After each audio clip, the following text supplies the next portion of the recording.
Selamat pagi dan salam sejahtera. Anda bersama saya Mohan Chinasami langsung dari Parlimen. Baik, hari ini hari Rabu 5 Ogos 2020. Seperti biasa, persidangan Dewan Rakyat akan dimulakan dengan pertanyaan-pertanyaan jawab lisan dan seterusnya adalah sesi perbahasan. Dan untuk pengetahuan anda, tempoh perbahasan iaitu bagi membahaskan titah diraja telah pun berlangsung selama 10 hari melibatkan ahli Parlimen iaitu daripada 14 Julai hingga 29 Julai lalu. Dan seterusnya bermula Isnin lepas iaitu 3 Julai sehingga 10 Ogos nanti iaitu 5 hari pihak kementerian mengikut giliran akan membuat penggulungan bagi perbahasan titah diraja. Dan untuk pengetahuan anda, Isnin lalu iaitu 3 Ogos Kementerian Perdagangan Antarabangsa dan Industri telah pun memulakan sesi penggulungan sebagai kementerian yang pertama yang melaksanakan penggulungan bagi titah raja. Seterusnya Kementerian Pertahanan, Kementerian Kerja Raya, Kementerian Pendidikan, Kementerian Pengangkutan dan Kementerian Alam Sekitar. Dan semalam pula, Selasa 4 Ogos, Kementerian Sumber Manusia telah pun memulakan sesi penggulungan masuk hari kedua persidangan Dewan Rakyat. Seterusnya Kementerian Pembangunan Wanita, Keluarga dan Masyarakat, Kementerian Pengajian Tinggi, Kementerian Pertanian dan Industri Makanan, Kementerian Dalam Negeri, Kementerian Komunikasi dan Multimedia dan Kementerian Perumahan dan Kerajaan Tempatan. Baik, untuk hari ini pula 7 lagi kementerian yang akan membuat penggulungan yang selepas sesi pertanyaan jawab lisan pada hari ini yang akan dimulakan dengan Kementerian Pembangunan Luar Bandar, Kementerian Wilayah Persekutuan, Kementerian Belia dan Sukan, Kementerian Tenaga dan Sumber Asli, Kementerian Luar Negeri, Kementerian Sains Teknologi dan Inovasi dan akhir sekali Kementerian Perpaduan Negara. Dan selepas sesi penggulungan daripada Kementerian Perpaduan Negara, Dewan akan ditangguhkan sehingga jam 10 pagi pada keesokan hari iaitu hari Khamis. Dan pada hari Khamis esok, Kementerian Kesihatan akan mulakan sesi penggulungan diikuti dengan Kementerian Perdagangan Dalam Negeri dan Hal Ehwal Pengguna, Kementerian Pembangunan Usahawan dan Koperasi, Kementerian Pelancongan Seni dan Budaya, Kementerian Perusahaan Peladangan dan Komoditi serta Kementerian Kewangan.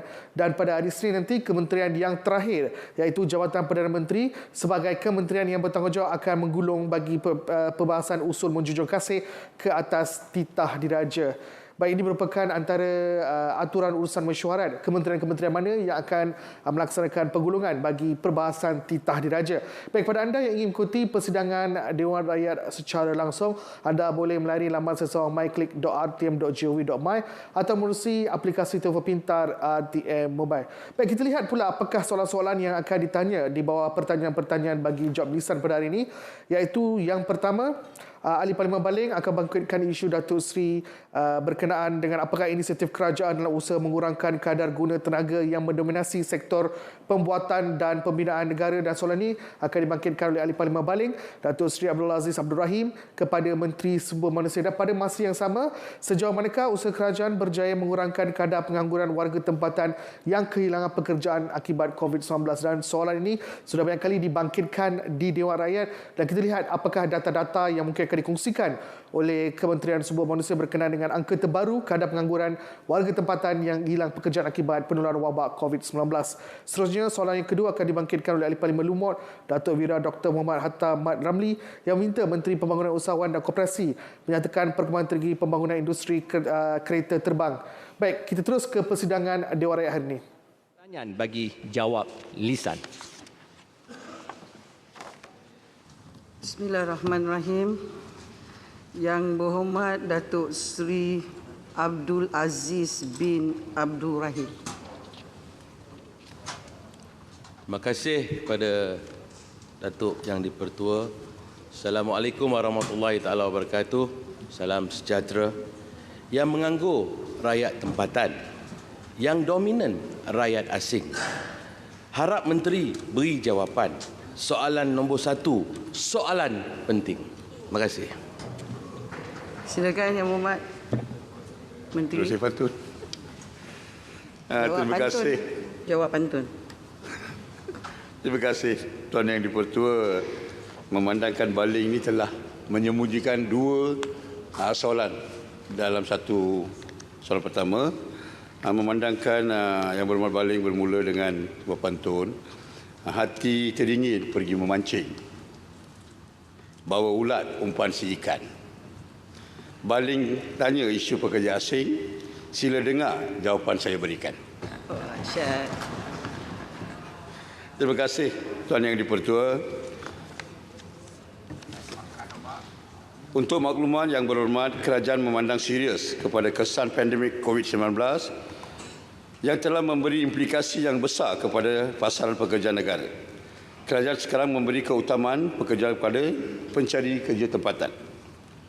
Ini terbukti apabila kerajaan mengumumkan untuk membekukan pengambilan pekerja asing baru dalam semua sektor yang dibenarkan untuk menggajikan pekerja asing sehingga ujung tahun ini.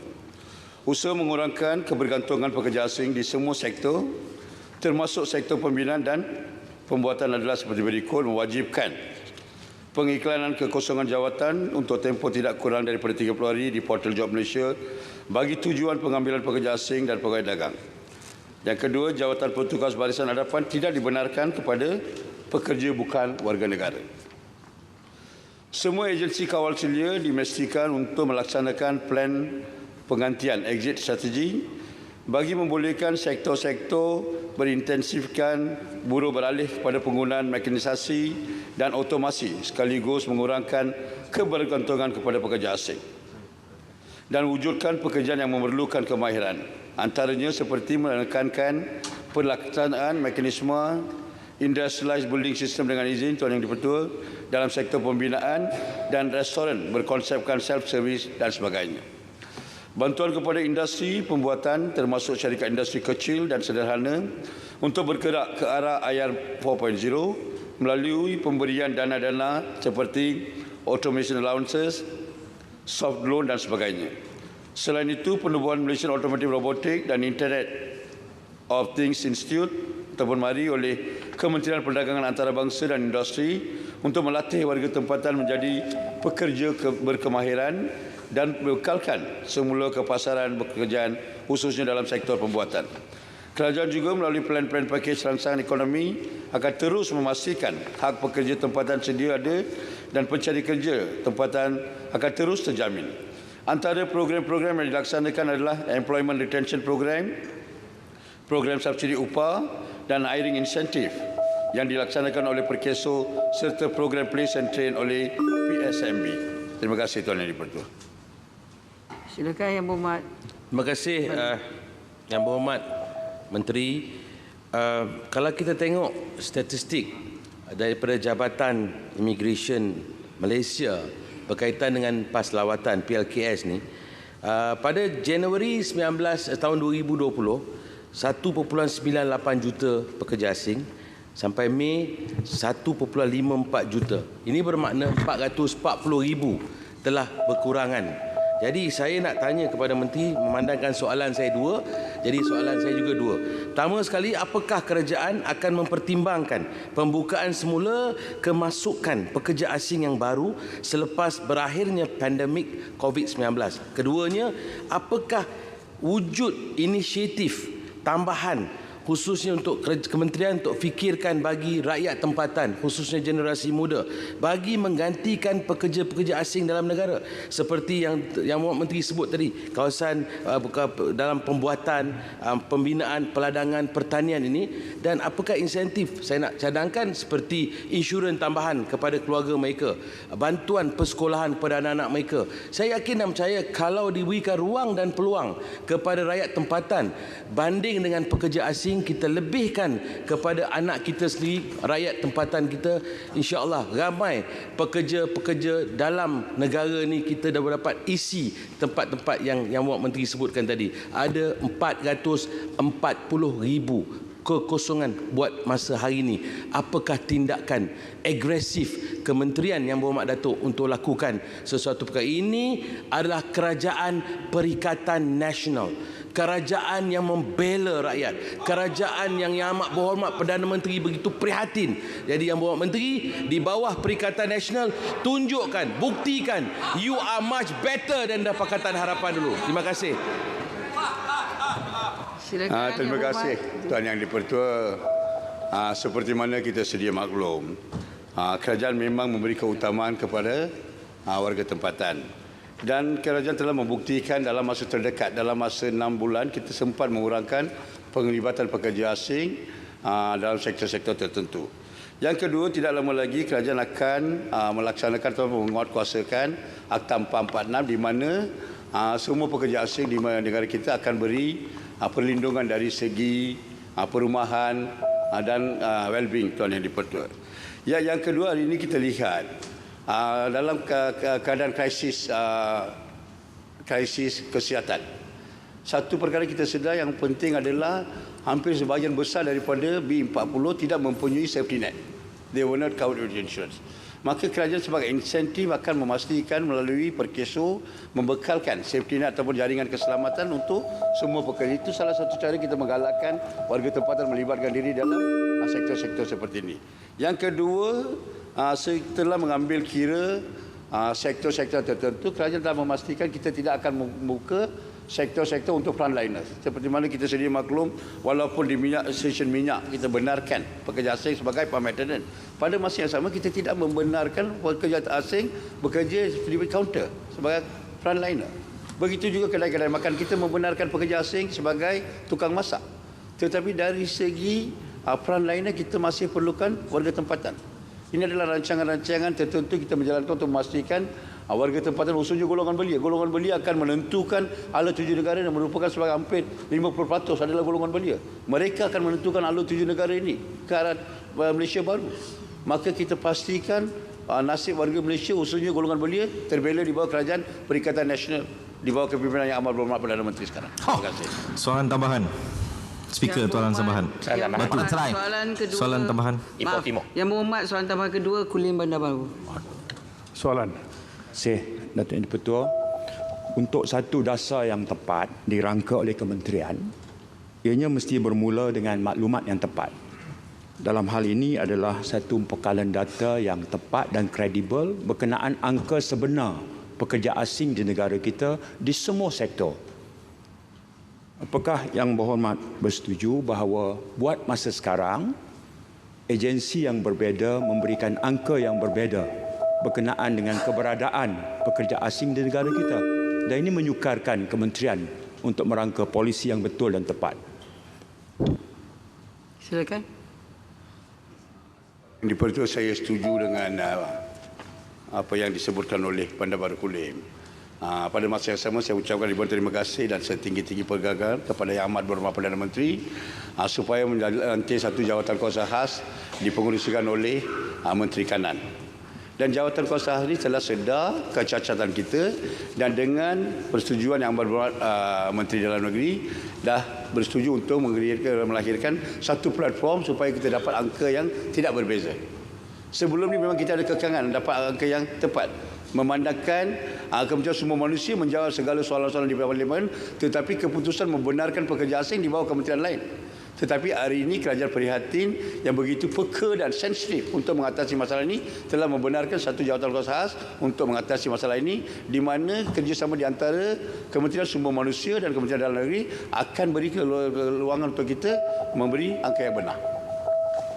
Soalan tambahan. Boleh soalan tambahan. Soalan tambahan. Yang Berhormat Batu. Terima kasih Speaker. Merujuk kepada isu pengangguran, semalam Menteri menjawab di mana pengangguran rakyat Malaysia yang bekerja di Singapura sudah cecah ataupun lebih kurang 400,000 telah pun menjadi di bawah kategori pengangguran. Dan jawapan yang diberi oleh Menteri kepada rakyat 400,000 itu untuk merujuk kepada Kementerian Tenaga Manusia Republika.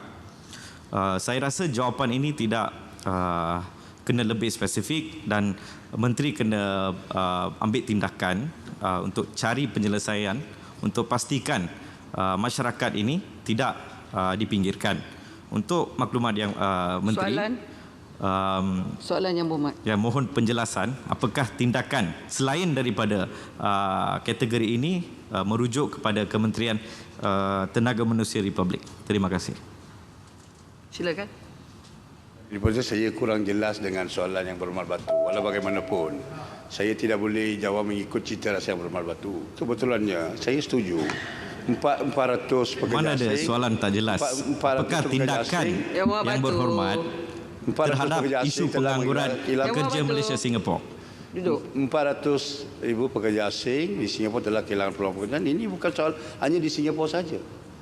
Warga Malaysia kerja di seluruh dunia.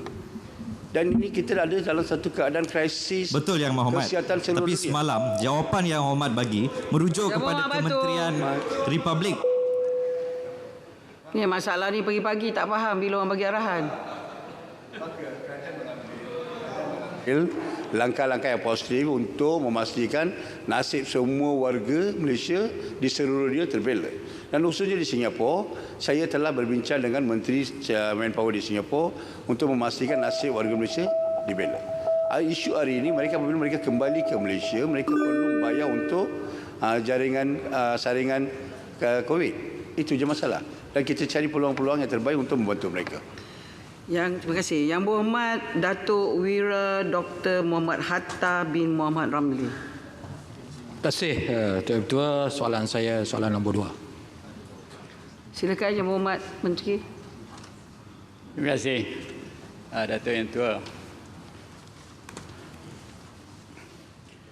Pada masa ini Kementerian Pembangunan Usahawan dan Koperasi ataupun MIDAK memberi perhatian khusus kepada pembangunan perusahaan PKS, mikro dan koperasi, terutamanya dalam menangani isu dan cabaran yang dihadapi oleh usahawan semasa dan pasca COVID-19 bagi mencapai hasrat dan matlamat yang digariskan dalam garis dasar keusahawanan nasional atau DKN 2030. Kita hanya mempunyai tempoh 10 tahun untuk melaksanakan ini dan mencapai matlamatnya. Hal ini amat penting kerana kesan penularan wabak COVID-19 terhadap usahawan tempatan perlu ditangani dengan lebih agresif, spesifik dengan menggunakan sumber kewangan dan kepakaran yang ada pada kerajaan. Dengan itu maka soalan berhubung dengan istilah kereta terbang sebenarnya merupakan super drone mengikut konteks sebenar dalam industri air mobility. Industri ini mempunyai potensi yang tinggi di pasaran tempatan dan antarabangsa. Di samping boleh diaplikasikan pelbagai sektor yang lain, air mobility ini juga turut dilengkapi dengan teknologi terkini seperti artificial intelligence, big data, mobility and internet of things yang kini sedang berkembang pesat terutamanya di peringkat antarabangsa.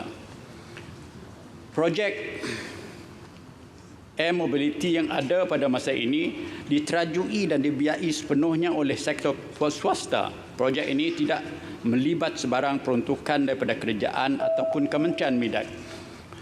Hanya MIDAK berperanan sebagai pemudah cara kepada pembangunan usahawan PKS tempatan dalam industri yang memfokus kepada perkhidmatan drone dan super drone. Industri air mobility ataupun urban mobility merupakan industri yang berpotensi dan berupaya membuka peluang kepada satu bidang keusahawanan yang baru yang boleh dikomersialkan. Namun begitu, keutamaan MIDAK pada masa ini adalah untuk melaksanakan program inisiatif telah ditetapkan dalam Pelan Pemulihan Usahawan dan Koperasi bagi memastikan usahawan PKS mikro koperasi yang terjejas akibat wabak COVID-19 dapat terus dibantu dalam meneruskan perniagaan mereka. Sekian. Terima kasih. Soalan tambahan pertama.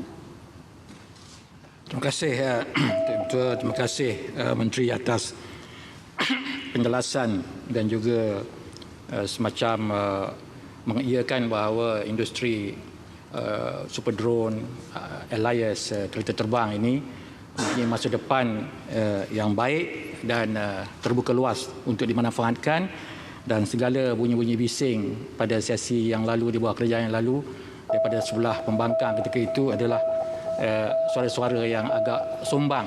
Hari ini ternyata ianya dipersetujui. Cuma soalan saya kepada Menteri, kalau kita lambat dalam industri ini, kita akan ketinggalan. Dan industri ini di negara kita diterajui oleh anak-anak bumi putera, syarikat nombor 3 terbaik terbesar di dunia dalam industri drone, super drone ini. Jadi kalau kita mengabaikannya, kita sudah menolak peluang-peluang yang terbuka kepada anak-anak kita dan juga usaha untuk mencapai pembangunan di bawah industri 4.0 ini. Jadi apakah ataupun bilakah mungkin kerajaan akan mengambil daya usaha yang lebih aktif untuk mengenengahkan industri ini? Terima kasih. Silakan. Terima kasih Yang Berhormat. Sebenarnya Yang Berhormat, kita banyak yang mencemuh ataupun mencaci apabila kita katakan kereta terbang dahulu, ya, oleh menteri yang dahulu. Tetapi sebenarnya istilah kereta terbang itu diguna pakai sebagai generic name untuk urban mobility, khususnya di Amerika. Contohnya di masa sekarang di New Hampshire telah menubuhkan undang-undang untuk mengadakan air taxi berlandaskan eVTOL ataupun vertical landing and vertical take-off and landing vehicle. Jadi dalam keadaan demikian, istilah yang diguna juga adalah kereta terbang. Tetapi kereta terbang bermakna drone dan super drone yang boleh diguna pakai menjadi kereta di urban centers mengatasi masalah trafik. Jadi dalam keadaan demikian, Datuk Yang Tua, bahawa Kementerian MITI, kementerian saya, telah memberi facilities kepada pembangunan khususnya perkara-perkara yang mempunyai high teknologi. Tetapi apa yang kita belum ada ialah kepakaran yang khusus untuk membangunkan teknologi ada hubung kait dengan urban mobility ini. Satu. Yang kedua, kita belum lagi mempunyai dasar dan garis panduan yang khusus. Ketiga, kita belum lagi mempunyai undang-undang yang khusus.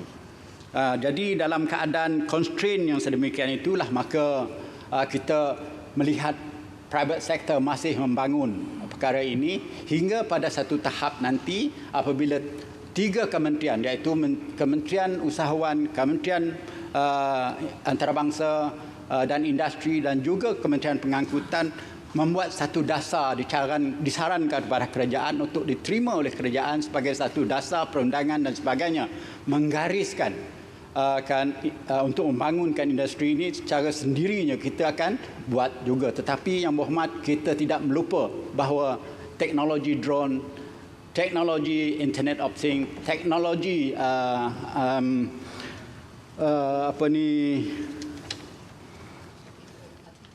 artificial intelligence masih diberi perhatian yang khusus oleh pihak kerajaan. Jangan bimbang Yang Berhormat, kita tak lupa. Ya, soalan tambahan. Terima kasih, Mas. Terima kasih Berhormat. Saya lama berdiri. Berhormat Speaker.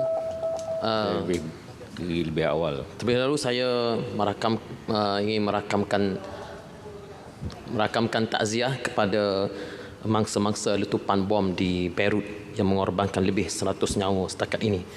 Datuk Yang Dipertua, Yang Berhormat Menteri, saya merujuk kepada kenyataan yang dikeluarkan oleh Ahli Parlimen Parit Sulong pada masa itu pengurusi PAC 28 November 2019. Jika saya dapat bacakan kenyataannya, PAC Parlimen mendapati Malaysia Industrial Government of High Technology MITE pada masa itu sebuah syarikat di bawah JPM telah meluluskan pelaburan kepada projek ini sebanyak 20 juta. Yang Berhormat Menteri sebut tadi bahawa projek ini dibiayai sepenuhnya oleh sektor swasta dan ini telah pun disahkan. Dana ini disalurkan oleh VTSB kepada AVSB pada 1 November 2019.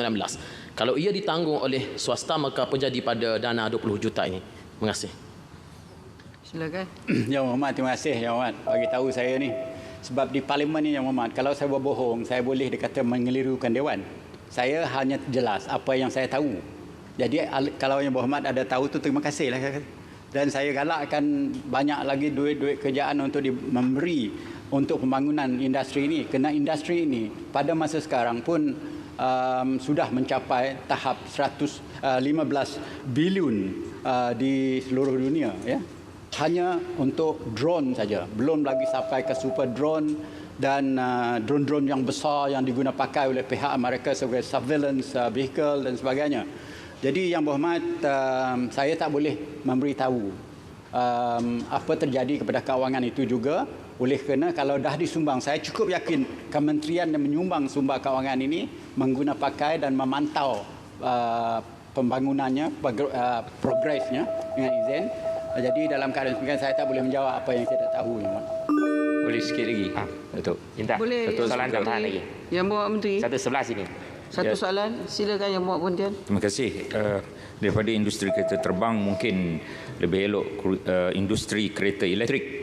Apa pandangan Menteri? Yang kemudian satu lagi ialah dasar keusahawanan nasional 2030.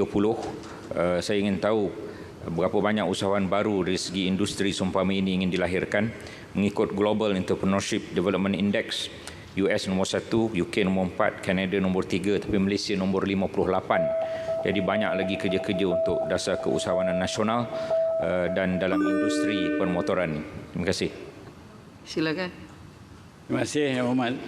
Sebenarnya kalau Yang Berhormat fokus kepada industri pemotoran ataupun vehicle industry, kita melihat bahawa Proton dahulu dan dasar kerajaan pada ketika itu adalah stumbling block kepada pembangunan industri otomotif di negara ini. Kerana kita lihat bahawa satu lagi ialah tax yang kita kena kepada imported car dan sebagainya. Dan Proton itu mendapat special treatment oleh pihak kerajaan. Jadi ini telah membantu banyak kereta-kereta industri ataupun syarikat-syarikat besar kereta nak melabur di Malaysia berpindah ke Thailand. Contohnya BMW dan sebagainya. Jadi dasar itu perlu dilihat semula. Saya cukup yakin memang perlu untuk membangunkan industri otomotif di negara ini. Tapi Yang Berhormat, kalau Yang Berhormat sebut electric vehicle ni, sebabnya EVTOL ni sebenarnya berhubung dengan electric car Yang Berhormat sebenarnya. Itu lagi menunjukkan satu kelemahan daripada sudut kita membuat dasar dan perundangan. Saya menerima hakikat bahawa dasar ekonomi dasar kita berhubung dengan electric car ini juga melakukan masa yang begitu panjang meluluskan undang-undang menggunakan electric car dan electric motorcycle. Kalau dibanding dengan negara-negara lain, contohnya China, kalau Yang Berhormat pergi ke Shanghai, pergi ke Suzhou, satu bandar yang 4.5 million penduduk, mempunyai 90%, 4 lebih million motorcycle di sana ialah electric motorcycle. Tetapi tidak ada halangan daripada sudut perundangan dasar yang ada kepada mereka. Di sini kita mempunyai dasar-dasar yang mungkin masih tak mencukupi untuk kita adapting kepada elektrik ataupun teknologi baru ini dalam automotive industry. Terima kasih. Yang Berhormat Tuan Abdul Latif bin Abdul Rahman. Terima kasih Datuk Yang Dipertua. Saya mula dengan pantun. Jajaran Mengkudu berbias kesuma, di celah angsana di kampung bahagia. Assalamualaikum pembuka bicara. Soalan saya nombor 3. Silakan Yang Berhormat Menteri. Bismillahirrahmanirrahim. Assalamualaikum warahmatullahi wabarakatuh. Saya tidak berhasrat untuk jawab pantun, cuma jawab salam je. Terus sekalian, soalan yang dibangkitkan ialah berhubung dengan rasional kewujudan kementerian. Dan Dipertua, untuk makluman kita semua, pertama saya berakamkan ucapan tahniah kepada Perdana Menteri yang telah pun mewujudkan sebuah kementerian khusus untuk menjaga alam sekitar. Sejak tahun 1975, Jabatan Alam Sekitar ini berada dalam pelbagai kementerian. Sehinggalah pada Mac 2020, diwujudkan sebuah kementerian khas. Yang menariknya ialah Kementerian Alam Sekitar ini digabungkan dengan sektor air yang merupakan salah satu di antara sektor yang utama dan komponen yang paling utama dalam menjaga alam sekitar. Untuk makluman kita semua, isu-isu berkaitan alam sekitar dan air ini tidak pernah sebelum ini berada di bawah satu kementerian dan kedua ini diurus oleh kementerian-kementerian berbeza. Sebagaimana yang kita sedia maklum, sistem bumi berpaksi kepada 4 komponen utama, iaitu udara, atmosfera, air, hidrosfera dan litosfera yang daratan dan biosfera, ekosistem, flora dan fauna yang kesemuanya komponen-komponen utama ini saling kait ataupun berinteraksi antara satu sama lain. Kalau kita rujuk pada surah Baqarah ayat 22, Allah Ta'ala menjelaskan komponen-komponen ini. Allazi ja'alakumul arda firasha was samaa binaa wa anzala minas samaa'i maa'a fa akhraja bihi minas samarati rizqan lakum fala taj'alu lillahi andada wa antum ta'lamun. Dialah yang menjadikan bumi untuk kamu sebagai hamparan dan langit sebagai bangunan yang teguh, dan diturunkan daripada langit itu air hujan, dan dikeluarkan daripada air hujan itu berjenis-jenis buah-buahan yang menjadi rezeki bagi kamu, maka janganlah kamu mengandalkan selain pada Allah sebagai sekutu. Tentu saya merujuk kepada fungsi utama di antara tiga peranan besar ialah pengurusan sumber alam sekitar yang merangkumi 4 aspek, iaitu yang telah saya nyatakan tadi. Yang kedua, perkhidmatan alam sekitar yang merangkumi aktiviti kawalan dan bahan cemar. Dan yang ketiga, pelestarian alam sekitar sebagaimana konsep planetarian health, supaya keseluruhan ekosistem kita berada dalam keadaan yang seimbang. Untuk objektif ataupun fokus utama, yang pertama, memastikan kelestarian alam sekitar dan air yang mampan berteraskan penggubalan dasar yang komprehensif mematuhi perundangan yang teratur dan penggunaan sumber yang efisien. Yang kedua, menyediakan sistem penyampaian perkhidmatan berkualiti kepada semua pelanggan dan memantapkan hubungan kerjasama di antara agensi swasta dan kerajaan. Dan yang ketiga, meningkatkan keterlibatan dalam kesedaran rakyat mengenai pelestarian alam sekitar dan air yang mampan. Itu di antara objektif utama kementerian ditubuhkan. Terima kasih. Soalan tambahan pertama, silakan. Terima kasih Mohd Menteri. Merujuk kepada komponen kedua, perkhidmatan alam sekitar yang merangkumi aktiviti dan juga kawalan bahan tercemar. Bagaimana pihak Kementerian Alam Sekitar dan Air ataupun KASA mencegah Malaysia menjadi tong sampah dunia selaras dengan Konvensyen Basel? Terima kasih. Mohon penjelasan. Silakan. Terima kasih. Bagi pihak kementerian, kita mengambil serius isu Malaysia. Kita tegaskan Malaysia tidak akan jadi tong sampah dunia. Dengan kata lain bahawa kita bertindak tegas terhadap sebarang unsur-unsur yang cuba bawa masuk kontena-kontena yang mengandungi sisa toksik ataupun yang tidak mematuhi peraturan-peraturan seperti sisa plastik dan sebagainya.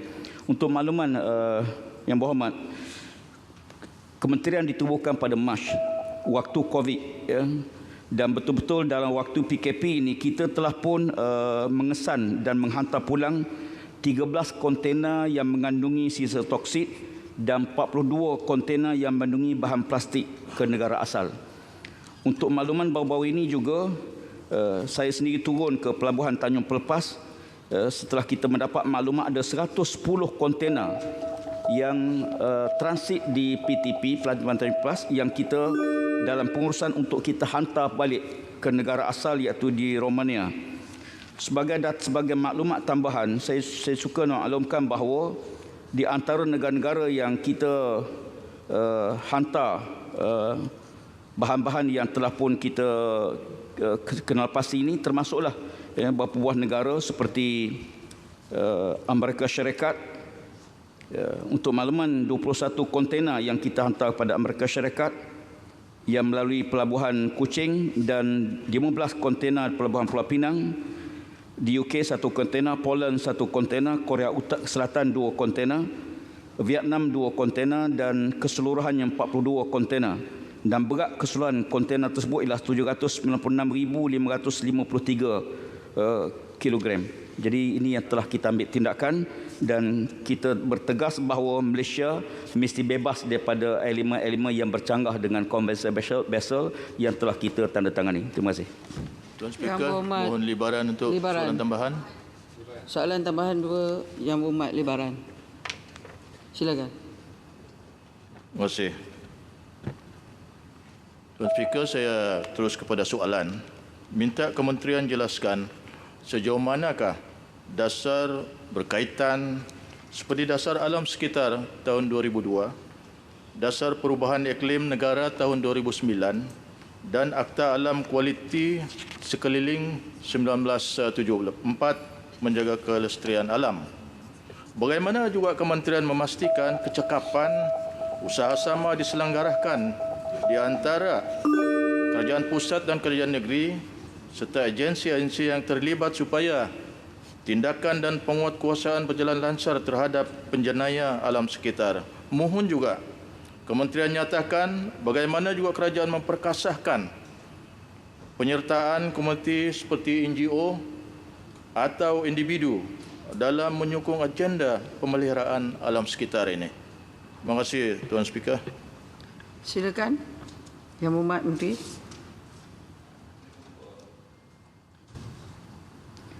Untuk makluman bahawa kita di peringkat kementerian, kita meneliti beberapa akta-akta yang ada di peringkat kementerian dan penambahbaikan kepada akta-akta yang sedia ada ini untuk kita tingkatkan lagi penguatkuasaan. Sebagai contoh, kita berdepan dengan pelbagai masalah berhubung dengan kadar kompaun yang kita menilai kembali yang bagi kita tidak perlu ditingkatkan sebagai elemen pencegahan. Untuk makluman Dewan Yang Mulia, sesuatu pencemaran alam sekitar melibatkan kos yang sangat tinggi untuk dibaik pulih. Ya, terkadang kita belanja sampai ratus-ratus ribu untuk membaik pulih kepada isu pencemaran alam sekitar. Oleh kerana itu, penelitian kepada semua akta-akta yang ada sedang dirangka di pihak kementerian untuk kita tingkatkan keupayaan. Persoalan kedua berhubung dengan kerjasama. Untuk makluman bahawa kementerian juga telah pun menubuhkan sebuah jawatankuasa untuk libatkan semua agensi-agensi dan badan-badan bukan kerajaan NGO untuk kita turut sama bekerjasama dalam penjagaan alam sekitar. Dan sehubungan dengan itu, kita juga mengadakan hubungan yang rapat dengan universiti-universiti tempatan, khususnya fakulti-fakulti yang melibatkan alam sekitar untuk kita gerakkan bersama, dan sebanyak 10,000 kilometer river trail yang telah kita setuju di peringkat kementerian untuk kita bina supaya punca air kita dapat kita jaga dan sebarang pencemaran kita ambil tindakan yang tegas. Untuk makluman, dalam tempoh PKP kita juga telah mengambil tindakan kepada kilang-kilang industri. Ada yang kita gantung sampai 3 bulan operasi dan kita denda dan kita bawa ke mahkamah. Sehubungan dengan itu, penguatkuasaan salah satu di antara elemen penting yang kita akan teruskan di samping kerjasama dengan agensi-agensi sebagaimana yang ditanya oleh Yang Berhormat. Terima kasih. Soalan tambahan lagi? Ada tambahan lagi? Soalan tambahan seterusnya. Kecemasan itu tadi. Soalan terima kasih Datuk Yang Di-Pertua. Saya terlepas Yang Berhormat. Boleh. Terima kasih Datuk Yang Di-Pertua. Soalan saya soalan keempat. Rasah. Silakan Yang Berhormat Menteri. Bismillahirrahmanirrahim. Alhamdulillah. Datuk Yang Di-Pertua, saya ucapkan terima kasih kepada Rasah kerana memberi soalan kepada KPKT mengenai Kampung Baru Cina. Ya. Saya rasa Rasah maklum tentang maklumat Kampung Baru Cina, tapi namun demikian untuk manfaatkan kepada ahli-ahli berhormat yang lain, saya memberikan penerangan mengenai peruntukan yang telah diberikan oleh kerajaan pusat kepada pembangunan Kampung Baru Cina. So jumlah sepenuhnya yang telah diperuntukkan kepada kawasan-kawasan Kampung Baru Cina seluruh negara adalah sebanyak 60 juta. Yang mana 40 juta diperuntukkan untuk pembangunan infrastruktur, 5 juta untuk program bantuan baik pulih rumah dan 13 juta untuk skim pinjaman khas. Okay? Untuk mendapatkan peruntukan-peruntukan ini, ketua-ketua kampung dalam kawasan harus membuat permohonan kepada pejabat KPKT dan kali ini KPKT memberi panduan tentang projek-projek yang akan diluluskan agar ini akan mendapat memberi impak dan nampak produktif. So program-program yang kita fokus dan kita akan luluskan dan kita tekankan adalah program-program yang membangunkan wanita, pemberdayaan wanita, pemberdayaan orang muda dan juga pendidikan, pemberdayaan penjagaan alam sekitar dan meningkatkan keusahawan ekonomi, meningkatkan kawasan-kawasan pelancongan dalam kampung-kampung dan juga program-program kebersihan, recycling program dan sebagainya. Dan juga program-program komuniti seperti gotong royong dan sebagainya. Jadi inilah kelas-kelas sebanyak 8 kriteria panduan yang mana kelulusan akan diberi berdasarkan daripada kertas-kertas kerja yang menepati panduan yang diberikan oleh Jabatan Kerajaan Tempatan di KPKT. Untuk Rasah sendiri, pada tahun 2019 telah membuat projek diluluskan pada tahun 2019 sebanyak 118,000 594. Untuk makluman ahli berhormat yang lain, setiap kampung baru Cina diperuntukkan sebanyak RM100,000 untuk program-program dalam kawasan mereka dalam kategori yang 3 tadi saya sebut. Tapi malangnya pada tahun 2020 banyak lagi negeri-negeri yang masih belum melantik ketua-ketua kampung. Hampir ke semua negeri masih belum melantik ketua-ketua kampung Cina dalam negeri masing-masing. Cuma ada di Perlis, Kuala Lumpur dan juga Kelantan yang meneruskan pelantikan sampai 30 Disember 2020. Yang lain lagi masih kosong lagi, tidak ada terima. Jadi kalau sekiranya ketua-ketua kampung ini atau majlis pembangunan komuniti kampung ini tidak dibentuk, maka wang ini tidak akan dapat kelulusan, tidak ada program dan tidak ada kelulusan. Jadi ini akan melambatkan kegunaan peruntukan yang telah kita sediakan. Terima kasih. Soalan tambahan pertama, Yang Berhormat. Terima kasih Datuk Yang Dipertua. Terima kasih Yang Berhormat Menteri atas jawapan yang telah diberikan. Ada beberapa perkara yang selepas saya meneliti jawapan daripada Yang Berhormat Menteri. Yang pertamanya, Yang Berhormat Menteri mengatakan jumlah keseluruhan peruntukan adalah sebanyak 60 juta. Tapi saya merujuk kepada Hansard Parlimen pada 11 hari bulan Oktober 2019 ketika Yang Berhormat Menteri Kewangan ketika itu membentangkan Belanjawan 2020 di Dewan Yang Mulia ini. Muka surat 18 jelas menyatakan bahawa jumlah peruntukan untuk kampung baru adalah 85 juta. Saya mohon penjelasan daripada Yang Berhormat Menteri berkenaan dengan perkara ini. Saya tak ada masalah dengan cara agihan tersebut yang dinyatakan oleh Yang Berhormat Menteri. Cuma saya nak maklumkan pada Yang Berhormat, saya tak mau kata Yang Berhormat sebagai Menteri silap dan sebagainya. Negeri Sembilan sebenarnya telah melantik ketua-ketua kampung untuk kampung baru pada 1 hari bulan April yang lepas sehingga 31 Mac tahun depan. Jadi saya rasa Negeri Sembilan tak ada masalah sekiranya penyaluran peruntukan-peruntukan yang telah dinyatakan oleh Yang Berhormat Menteri tersebut diteruskan. Cuma persoalan saya, apakah pihak KPKT akan di bawah kerajaan baru akan memberikan peruntukan ataupun menyaluran peruntukan seperti mana pada tahun lepas 2019 kepada ketua-ketua kampung baru di Negeri Sembilan yang dilantik oleh Kerajaan Negeri Pakatan Harapan pada ketika ini. Terima kasih Yang Berhormat Menteri. Yang Berhormat, rasa seperti saya sebut dalam ucapan pengumuman saya, semenjak saya dari Kerajaan PH dan Kerajaan Pakatan Nasional, saya tidak pernah menanaktirikan mana-mana negeri. Jadi as long you mengikut peraturan, insya-Allah kita akan meluluskan peruntukan ini. Namun demikian, pertanyaan tadi mengatakan bahawa Kementerian Kewangan mantan mengumumkan 85 juta. Untuk makluman rasa 20 juta, 25 juta itu diperuntukkan untuk pinjaman peribadi daripada BSN, Bank Simpanan Nasional, yang di bawah pengendalian Kementerian Kewangan, bukan di bawah KPKT. Ya.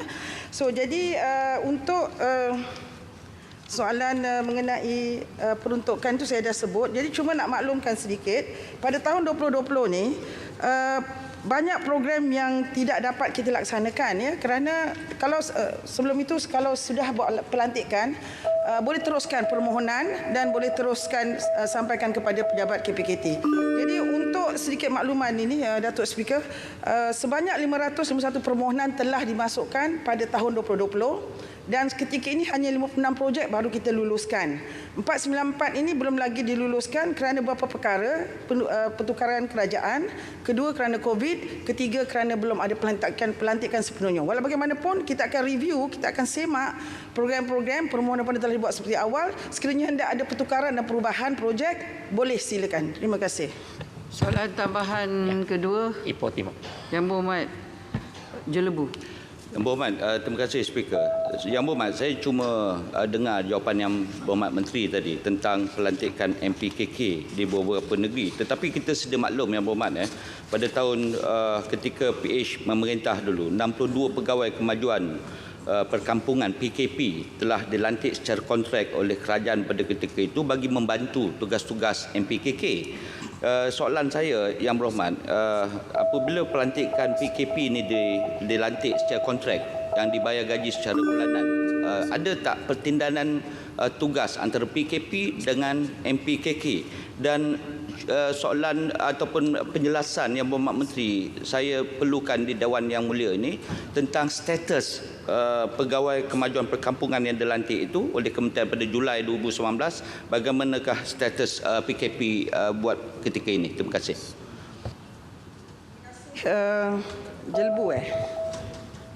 Jelbu Okay. Ya, Jelbu. Jelbu ya. Negeri Sembilan Yang Berhormat. Alright, okey. Jolobu. Yang Berhormat ya Jolobu. Jolobu. Okey. Alright. Okey, jadi untuk itu YB Jelbu, pegawai kemajuan perkampungan kita telah lantik 30 dah. Yang 40 lagi masih dalam proses. Okey, untuk Negeri Sembilan 3 telah kita lantik. Keseluruhan jumlah pegawai kemajuan perkampungan ada 70 dan sekarang sudah dilantik 30, 40 dalam proses. Untuk Negeri Sembilan ada 7 patut PKP tapi 3 baru dilantik. Okay? Jadi dari segi tugasan, ketua-ketua kampung, Majlis Pembangunan Komuniti Kampung yang diketuai oleh Ketua Kampung Baru, dipanggil Ketua Kampung Baru, menjaga kawasan kampung, yang mana kalau PKP, Pegawai Kemajuan Perkampungan, akan menjaga sekelompok kampung. Satu orang pegawai PKP average pada puratanya menjaga dalam 20 ke 30 kampung. Jadi program-program yang akan dikemukakan dan datang daripada ketua-ketua kampung dan akan diteliti oleh PKP dan dibawa kepada KPKT. Itu cara proses permohonannya. Terima kasih. Yang Berhormat Datuk Wilson Ungga Anak Kumbong. Silakan. Terima kasih Datuk Seri Tembalan Yang Pertua. Baling berpantun, kola kerai pantun, ulurijang pada pantun pagi ini yang betul. Berdiri bukan sebarang berdiri, menyampai hasrat di dalam hati. Kemudahan ATM di Ulurijang sangat diingini. Soalan nombor 5, mohon jawapan Yang Berhormat Menteri. Terima kasih. Silakan Yang Berhormat.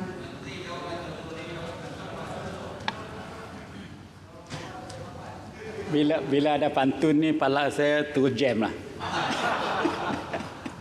Minta maaf Datuk juga tak boleh pantun lah. Kalau pantun nanti semua orang keluar.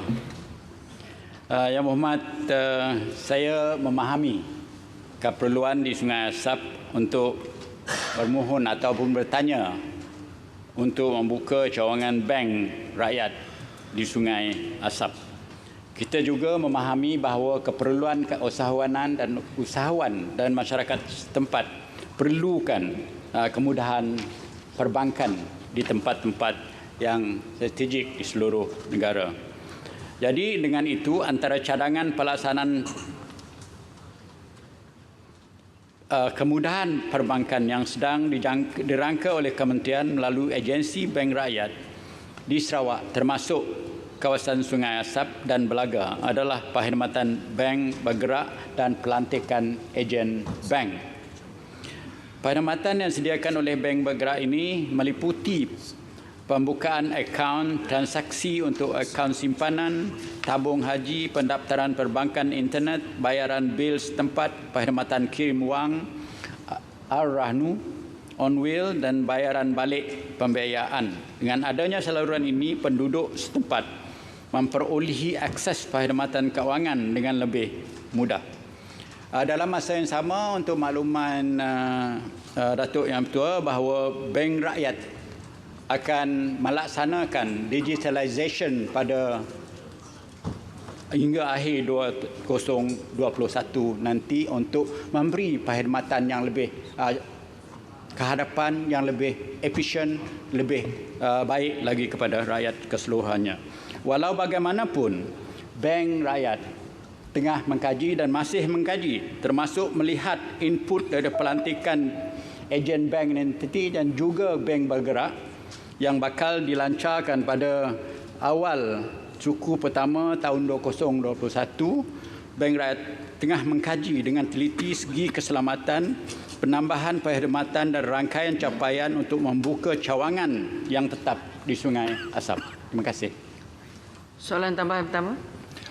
Terima kasih Datuk Ketua, terima kasih Menteri. Inilah jawapan yang kita mahu. Kerana rakyat di Sungai Asap pada pagi ini melihat TV. di kaca TV Yang Berhormat Menteri. Satu cadangan yang baik untuk menubuhkan mobile bank. Jadi kalau boleh bukan di Sungai Asap saja, supaya mobile bank ini kepada penduduk di Long Busang, di Long Urun dan juga di Long Tanyit, Data Kakus, Punan Ba, Sungai Gat, Merit dan Hilir Belaga, Yang Berhormat Menteri. Kerana mereka ni jauh dari pendalaman dan tidak ada mempunyai akses dalam perbankan. Jadi saya mohon supaya mobile bank ini diteruskan, kalau boleh bila teruskan supaya mereka di pendalaman dapat manfaat daripadanya. Terima kasih. Terima kasih Yang Berhormat. Setakat ini mobile bank yang kita rancang untuk Sungai Bintulu sebenarnya, yang kita akan lancar pada the first quarter 2021 dengan izin, ialah Sungai Asap, Belaga, Sebauh dan Tatau. Oleh kerana Yang Berhormat mempunyai cadangan yang tambahan, saya CEO Bank Rakyat ada di belakang, minta dikajikan permohonan daripada Yang Berhormat daripada Hulu Rejang ini. Kerana keperluan di Hulu Rejang memang mendesak dan ada untuk khususnya kemudahan perbankan. Terima kasih Yang Berhormat. Soalan tambahan kedua. Igan. Yang Berhormat Jempol. Terima kasih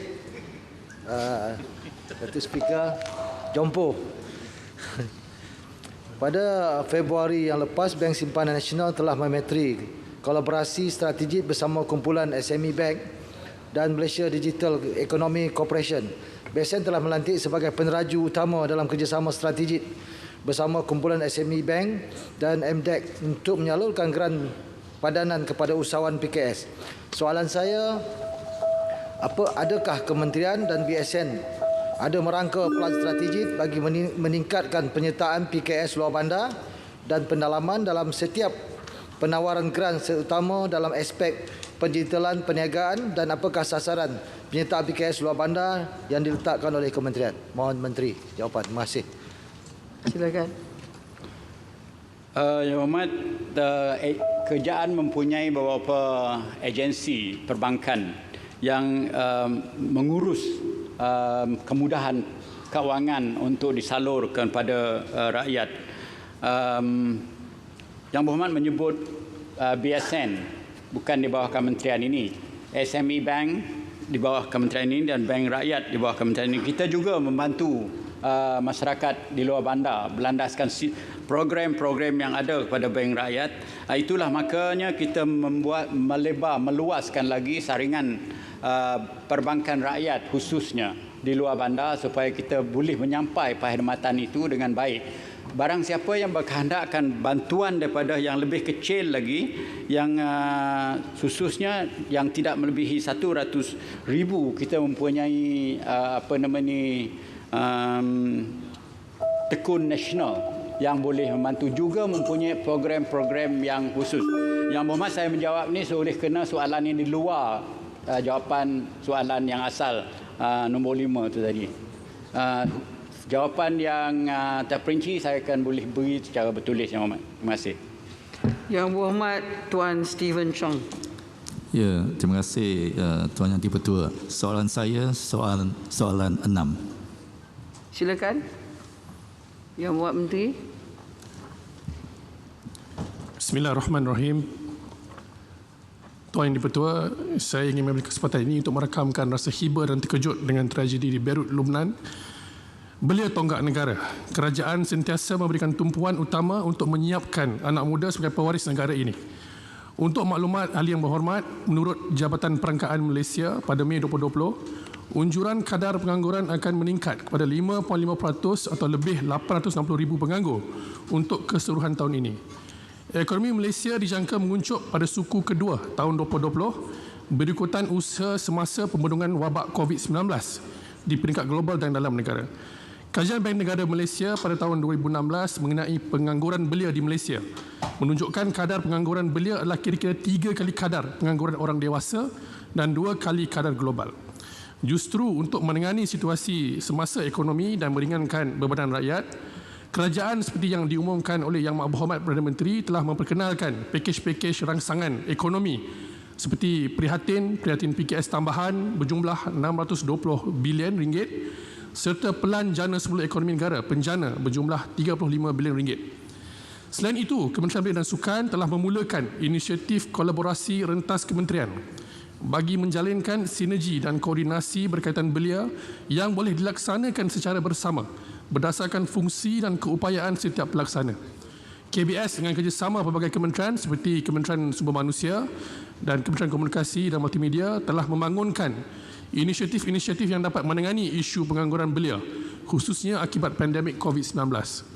Antara inisiatif yang telah dirangka untuk mengatasi pengangguran di kalangan belia adalah seperti berikut.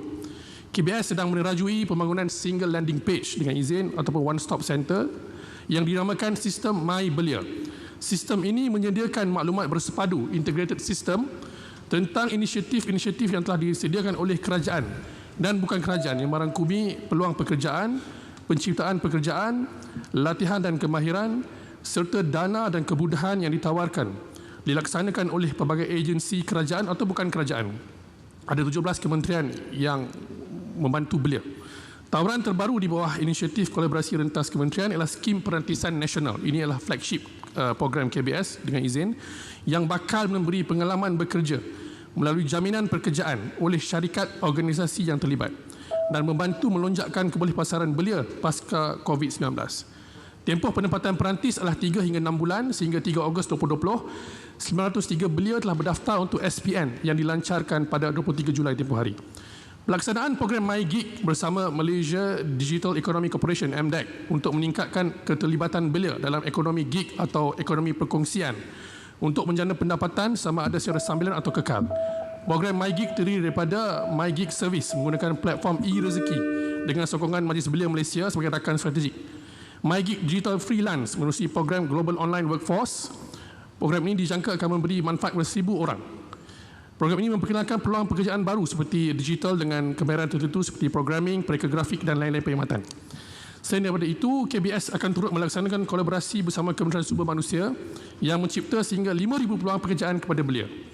Inisiatif Place and Train yang diperkenalkan oleh Pembangunan Sumber Manusia Berhad PSMB akan turut menawarkan reskilling dan upskilling kepada belia yang terlibat melalui Institut Latihan Kemahiran Belia dan Sukan ILKBS di bawah KBS. KBS juga turut memperkasa belia melalui kursus-kursus instruktur kecergasan dan rekreasi di peringkat kebangsaan, negeri dan daerah bagi yang berminat dalam kerjaya bidang sukan. KBS juga menjalankan program TVETpreneur di Institut Latihan Kemahiran Belia dan Sukan dengan pemberkasaan kurikulum bidang keusahawanan. Antaranya ialah inkubator dan makerspace membuka peluang untuk graduan TVET menceburi bidang keusahawanan terutamanya bidang teknologi. KBS melalui LKBS bekerjasama dengan Kementerian Panjang sangat jawapan, menggulung ni. Sikit lagi. Untuk melahirkan agropreneur dan juga pembangunan keseimbangan Career Cube melalui web-based seminar dan Impact Malaysia di bawah KBS Talent Corp untuk My Mega Fair. Jadi KBS melalui inisiatif kolaborasi lintas kementerian bersama dengan kementerian lain akan terus meneroka ruang baru untuk dimanfaatkan. Terima kasih. Soalan tambahan pertama. Okey, terima kasih banyak kepada jawapan kepada soalan saya. Tadi Menteri ada sebut tentang gig ekonomi pada saya. Remaja yang melibat dalam gig ekonomi ini mereka adalah yang sangat dalam keadaan yang dieksploitasikan oleh majikan kerana ini bukan satu pekerjaan yang kekal. Jadi majikan kemungkinan besar tidak bagi caruman kepada pekeso dan juga kereta SP. Jadi tak ada jaminan untuk mereka bagi mereka kalau berlaku apa-apa, khususnya kalau berlaku kebalangan jika dalam pekerjaan mereka. Jadi apa jawapan dari Menteri tentang isu ini? Terima kasih. Terima kasih Muhammad Tebrau. Berdasarkan pakej prihatin dan penjana yang telah dilancarkan baru-baru ini, kita menyedari anak muda kita banyak terlibat dengan sektor ekonomi perkongsian ataupun ekonomi gig kerana perubahan sifat dan tabiat pekerjaan pada hari ini. Jadi sudah tentu latihan demi latihan yang dibuat dan sistem sokongan yang kami jalankan bersama Kementerian Sumber Manusia dan Kementerian Komunikasi melalui inisiatif MyGig dapat membantu meringankan risiko melibatkan pekerjaan yang tidak kekal ini. Jadi ini adalah perkara yang akan dikupas lanjut oleh Yang Muhammad Menteri dalam sesi penggulungan petang nanti. Terima kasih. Soalan tambahan kedua, Yang Berhormat Farid. Terima kasih, Terima kasih Speaker. Diam jelbu. Tahniah kepada kerajaan yang telah pun meluluskan satu skim perantisan nasional negara yang berkonsepkan penempatan dan juga latihan dengan jaminan pekerjaan. Saya ingin bertanya, berapakah jumlah syarikat dalam dan juga luar negara yang telah pun bekerjasama dengan kementerian bagi melaksanakan skim ini, dan adakah kerajaan bercadang untuk menerokai sektor ekonomi baru yang boleh diusahakan oleh belia masa kini dan tidak mengharapkan semata-mata makan gaji, tetapi sebaliknya mereka juga boleh untuk menjana pendapatan sendiri. Terima kasih. Silakan. Terima kasih Yang Berhormat Farid. Berkenaan dengan data ataupun angka keterlibatan syarikat-syarikat luar dan tempatan dalam skim perantisan, kami akan jawab secara bertulis. Sudah tentu dalam program-program keusahawanan kita akan tambah baik kerjasama dengan pelbagai kementerian, khususnya Kementerian Keusahawanan, untuk kita memastikan anak muda sentiasa ada peluang menjana pendapatan sendiri seperti mana yang telah kita gagaskan dalam MyGig ini. Jadi itulah peluang yang telah kita bantu dan insyaAllah ada pertambahan-pertambahan lain nanti dalam inisiatif mendatang. Terima kasih. Yang Berhormat Tuan Yamani Hafiz bin Musa. Terima kasih Tuan Speaker. Soalan dari Sepitang nombor 7. Silakan. Terima kasih Yang Berhormat Datuk Seri Yang di-Pertua. Pertama sekali saya ingin merakamkan ucapan tahniah kepada Sepitang kerana baru saja dilantik sebagai pengurusi FEKRA, dan selamat datang ke keluarga besar KPLB.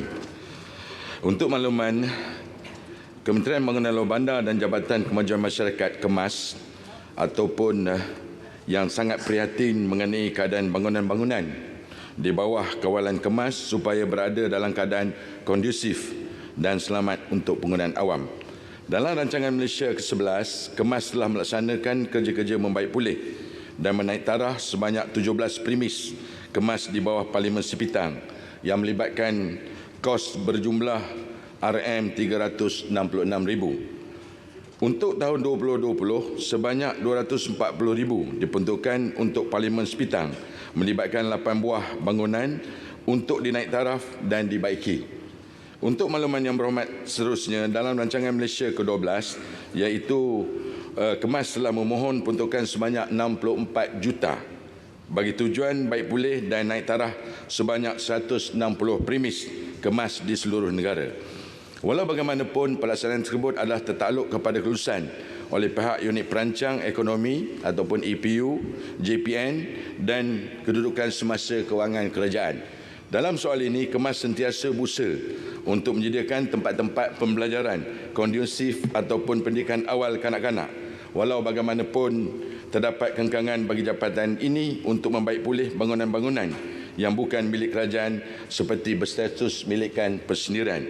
Jadi untuk mengatasi masalah ini, kita berharap supaya pihak-pihak Yang Berhormat sendiri di dalam Dewan ini supaya dapat membantu kementerian supaya kita dapat menambah baik dari segi bangunan ini melalui permohonan-permohonan tanah baru. Terima kasih Yang Berhormat. Terima kasih. Soalan tambahan pertama. Terima kasih kepada Wabi Menteri dan Kementerian KPLB.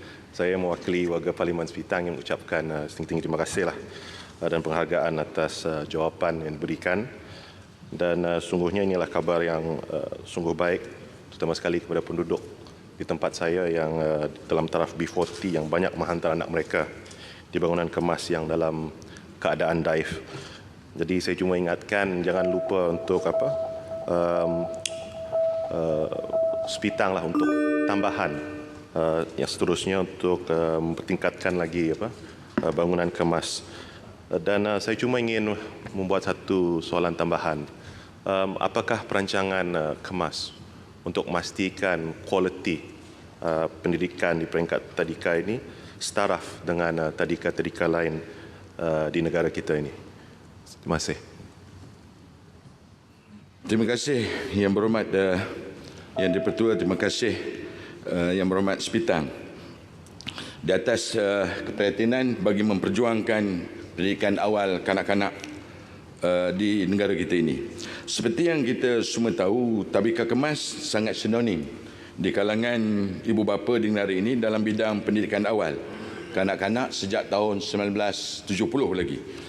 Kita telah memulakan Tabika Kemas ini. Saya nak nyatakan dalam Dewan Yang Mulia ini, Tabika Kemas sekali lagi mengulangi kegemilangan pada tahun 2017 yang lalu setelah dianugerahkan jenama paling dipercayai oleh rakyat Malaysia pada tahun 2020 bagi bidang pendidikan awal kanak-kanak. Tabika Kemas adalah jenama paling dipercayai bagi kategori pendidikan awal kanak-kanak di Malaysia setanding dengan tadika-tadika swasta yang lain. Kejayaan ini berdasarkan pada anugerah Trusted Brand of the Year 2020 bagi kategori Pusat Pembelajaran Persekolahan pihak pilihan penggunaan di Malaysia oleh Reader's Digest. Jadi untuk menjawab soalan yang bagaimanakah untuk membaiki lebih menambah baik untuk Parlimen Sepitang, saya minta supaya Ahli Yang Berhormat bolehlah mengenali pasti tapak-tapak yang bersesuaian ataupun tapak hak milik Suruhanjaya Tanah Persekutuan yang diwatakan untuk kemas bagi pihak Kementerian Meneliti dan Pertimbangkan Pembangunan Yang Berhormat. Berkaitan dengan program itu kita akan laksanakan lebih baik secara menyeluruh di kawasan Sepitang sebagaimana kita lakukan juga di kawasan-kawasan yang berhormat yang lain ini. Terima kasih. Soalan tambahan. Soalan tambahan. Yang Berhormat Pokok Sena. Baik, terima kasih Datuk Yang Dipertua. Terima kasih rakan saya Yang Berhormat Timbalan Menteri. Cuma saya nak dapat satu penjelasan bahawa berapa jumlah kelas kemas ni, bangunan kemas yang dhaif seperti mana yang berlaku di Sepitang di seluruh Malaysia, sama ada yang swasta, yang tanah persendirian ataupun yang milik kerajaan. Yang keduanya ialah berkaitan dengan Tabika Kemas.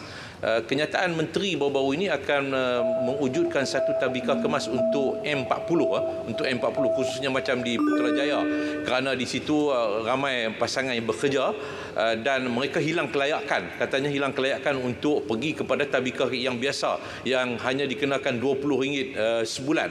Tapi itu berasaskan kepada garis kemiskinan yang lama. Yang lama. Tetapi kalau ikut garis kemiskinan yang baru ni, mungkin sudah tentu masih ramai lagi mereka yang walaupun duduk di Putrajaya yang berpendapatan yang agak tinggi tetapi masih layak untuk ke tabika yang RM20. Jadi adakah kerajaan Kementerian Yang Berhormat akan menggunakan kadar garis kemiskinan yang baru ini untuk memastikan semua golongan termasuk yang duduk di Putrajaya juga layak untuk hantar ke tabika yang RM20 tu? Terima kasih Yang Berhormat Ketua, terima kasih Yang Berhormat Pokok Sena. Persoalan pertama tadi itu adalah soalan cukup mas yang mungkin saya boleh jawab secara bertulis kerana angkanya amat besar sebenarnya di seluruh negara yang berjumlah lebih kurang 11,000 tabika kemas di seluruh negara. 11,000. Jadi angka ini nanti saya dapatkan semula daripada kemas supaya saya dapat menjawab secara bertulis kepada Yang Berhormat Pokok Sena.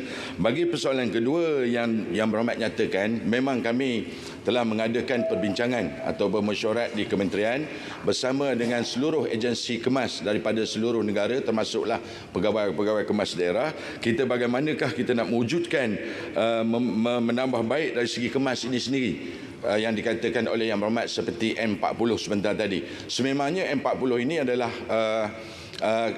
golongan yang tidak dapat berdaftar dengan kemas, khususnya kawasan yang nyatakan oleh Yang Berhormat di kawasan-kawasan agak besar. Jadi kita berharap supaya dalam hal ini kita nak menambah baikkan kemas, kita juga ada mengambil contoh-contoh tabika yang lebih baik. Dan ini akan kita aturkan bagi memastikan pendidikan awal ini dapat kita aturkan lebih baik. Kalau dipersetujui, mungkin satu akta kita akan laksanakan bagi mengubah di dalam parlimen ini di mana kemas ini tidak dikenakan bayaran, tetapi kita akan adakan untuk menambah baik dari segi ini kita akan kenakan sedikit bayaran, tidak seperti yang tabika kemas swasta yang cecah sehingga RM600. Mungkin kita akan minta token bagi melayakkan N40 ini mendaftar di tabika kemas akan datang. InsyaAllah kita akan laksanakan dan kita masih dalam proses bincangan untuk bagi menambah baik yang dinyatakan oleh Yang Berhormat Pokok Senior sebentar tadi, khususnya dalam kawasan-kawasan bandar besar sebenarnya yang terpaksa kita juga mungkin satu masa yang kita nak laksanakan dan minta supaya Yang Berhormat dapat menyokong dalam hal ini sebagi kita mendapati proses awalan ini dapat dilaksanakan dengan baik. Terima kasih Yang Berhormat Tuan. Yang Berhormat Tuan Teh Kok Lim. Terima kasih Puan Timbalan Speaker. Soalan typing nombor 8. Silakan. Terima kasih Datuk Yang Dipertua. Tuan, Bismillahirrahmanirrahim. Untuk makluman Yang Berhormat, Lebuhraya Pesisir Pantai Barat Taiping Banting WCE bagi jajaran Perak bermula dari persimpangan bertingkat Hutan Melintang hingga ke persimpangan bertingkat Taiping Selatan di kawasan Cangkat Jering telah dibuka secara berperingkat kepada pengguna. Pembukaan pertama adalah pada 31 Mei 2019 bagi jajaran dari persimpangan bertingkat Hutan Melintang ke persimpangan bertingkat Teluk Intan. Pembukaan kedua adalah pada 23 September 2019 yang melibatkan dua seksyen lebuhraya iaitu jajaran dari persimpangan bertingkat Kampung Lekir ke persimpangan bertingkat Cangkat Cermin dan jajaran dari persimpangan bertingkat Cangkat Cermin ke persimpangan bertingkat Berwas. Untuk makluman Yang Berhormat selanjutnya, pembukaan seterusnya lebuhraya WCE bagi jajaran Perak adalah bagi jajaran dari persimpangan bertingkat Berwas ke persimpangan bertingkat Taiping Selatan dijangka akan siap pada pertengahan Ogos tahun 2021. Status kemajuan lebuhraya WCE jajaran Perak berakhir 25 Jun 2020 adalah pada setakat 66.51%. Sekian, terima kasih. Soalan tambahan pertama. Terima kasih atas jawapan daripada Timbalan Menteri. Seperti yang sedia maklum, lebuhraya pinggiran Pantai Barat bertujuan memberikan satu laluan alternatif atau lebih tepat lagi satu laluan tambahan dalam menghubungkan Banting di Selangor dan Taiping di Perak sekaligus dapat menjimatkan masa, kos perjalanan, memendekkan perjalanan serta melancarkan aliran trafik yang semakin ketat di Lebuhraya Plus dan kawasan sekitar. Tetapi malangnya, projek tersebut telah mengalami masalah kelewatan yang agak mengecewakan.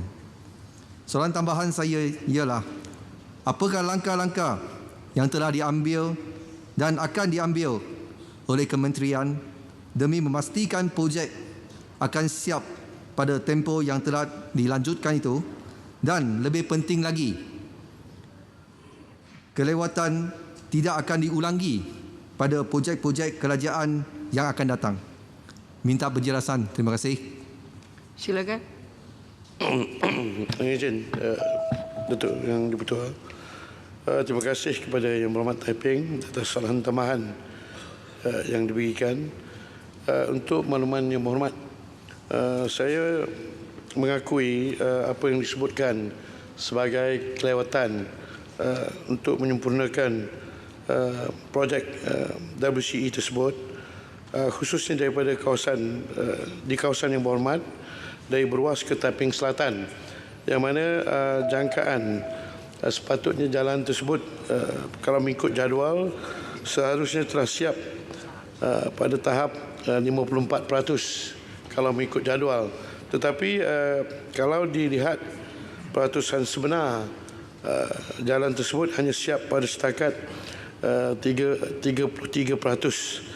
Ini dengan mengambil kira bahawa jangkaan bahagian tersebut, pakej tersebut akan siap pada Ogos tahun 2021.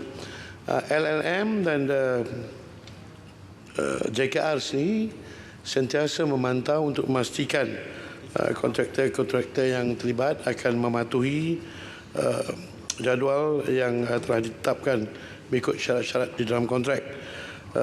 Ini termasuklah memberikan notis amaran supaya perbuatan yang sama tidak berulang dan walau bagaimanapun dengan mengambil kira keadaan-keadaan faktor semasa seperti tempoh PKP juga perlu dipertimbangkan termasuk memberikan extension of time dengan izin ataupun tambahan masa sama ada sekurang-kurangnya minimum 84 hari ataupun maksimum sebanyak 114 hari. Soalan tambahan kedua, Yang Berhormat Pasir Salak.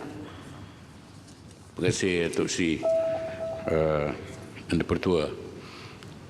Senyum Menteri KJKR.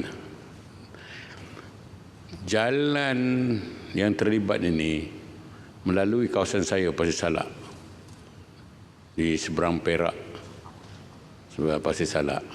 Bila agaknya nak siap ni? Dan berapa lama lagi orang kampung nak dapat debu-debu jalan raya? Terima kasih. Silakan. Dengan izin Datuk Seri Yang Dipertua, terima kasih kepada Yang Berhormat Pasir Salak. Ini untuk Pasir Salak ni saya tidak mempunyai butiran lengkap. Walau bagaimanapun memang pihak JKR dan juga LLM sentiasa komited ni nak memastikan jalan-jalan terutama jalan Pasir Salak ni mesti siap mengikut jadual yang ditetapkan. Tapi untuk perincian saya akan jawab secara bertulis. Yang Berhormat Datuk Seri Mahathir bin Khalid. Silakan. Assalamualaikum warahmatullahi wabarakatuh dan selamat pagi. Soalan saya nombor 9. Yang Berhormat Menteri. Ya, terima kasih kepada Datuk Yang Ditua, terima kasih kepada bos saya Yang Berhormat Padan Terap. Untuk makluman Yang Berhormat dan sidang Dewan yang mulia ini bahawa Ops Benten ini telah dikenalkan oleh kerajaan pada 1 bulan Mei tahun 2020 menerusi National Task Force yang diketuai oleh Angkatan Tentera, Polis, APMM dan agensi-agensi lain di bawah Kementerian Dalam Negeri. Dan jumlah tangkapan yang telah kita buat adalah sejumlah 3,597, terdiri daripada parti berjumlah 2,625 dan juga jumlah tekong adalah 602 dan yang memberi maklumat atau subahat kepada kemasukan parti adalah seramai 370. Dan pihak kementerian dan kerajaan mengambil berat terhadap tindakan-tindakan yang dilakukan oleh penguatkuasa yang melibatkan Ops Benten ini di mana mereka telah menyalahi atau melanggar undang-undang negara, bertindak menjadi pemberi maklumat atau bersubahat untuk membawa parti di dalam negara kita. Yang kita telah buat tangkapan untuk penguatkuasa kita adalah seramai 25 orang yang melibatkan pegawai dan anggota polis seramai 18 orang, yang melibatkan tentera adalah 5 orang dan juga yang melibatkan pegawai immigration kita adalah 2 orang, iaitu sejumlah 25 orang. Dan dari masa ke semasa operasi Ops Benten ini akan kita lakukan untuk memastikan kawasan persempadan negara kita tidak dicerobohi dan negara kita dari segi keselamatan dan kedaulatan negara kita terjamin. Terima kasih Yang Berhormat. Soalan tambahan pertama. Okey, terima kasih Datuk Yang Dipertua, terima kasih kepada Angkatan Tentera Malaysia, Polisi Diraja Malaysia, Agensi Penguatkuasaan Maritim, Agensi Keselamatan Sempadan. Terima kasih kepada Yang Berhormat Menteri yang telah menjawab tadi. Soalan tambahan saya berkaitan dengan parti ini. Kita dapati dalam waktu Ops Benteng diperkenalkan dan sempadan dikawal, tapi masih ada lagi yang dapat melintasi ataupun menceroboh sempadan.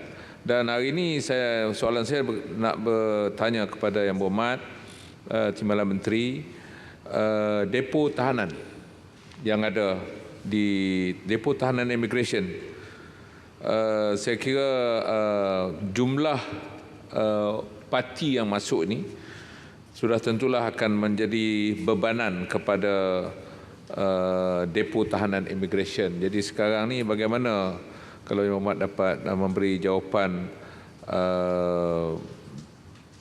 penangkapan parti kemudian dibawa ke depo tahanan dan bagaimana kedudukan jumlah parti di depo-depo tahanan, sebab saya dipahamkan di depo tahanan ini pun kita berbelanja lebih kurang berpuluh-puluh ringgit sehari untuk makan dan minum parti. Terima kasih. Silakan. Ya, saya setuju dengan Yang Berhormat Padan Terap bahawa memang kos untuk kita membelanjakan parti terlalu besar dan memberikan bebanan yang tinggi kepada kewangan negara.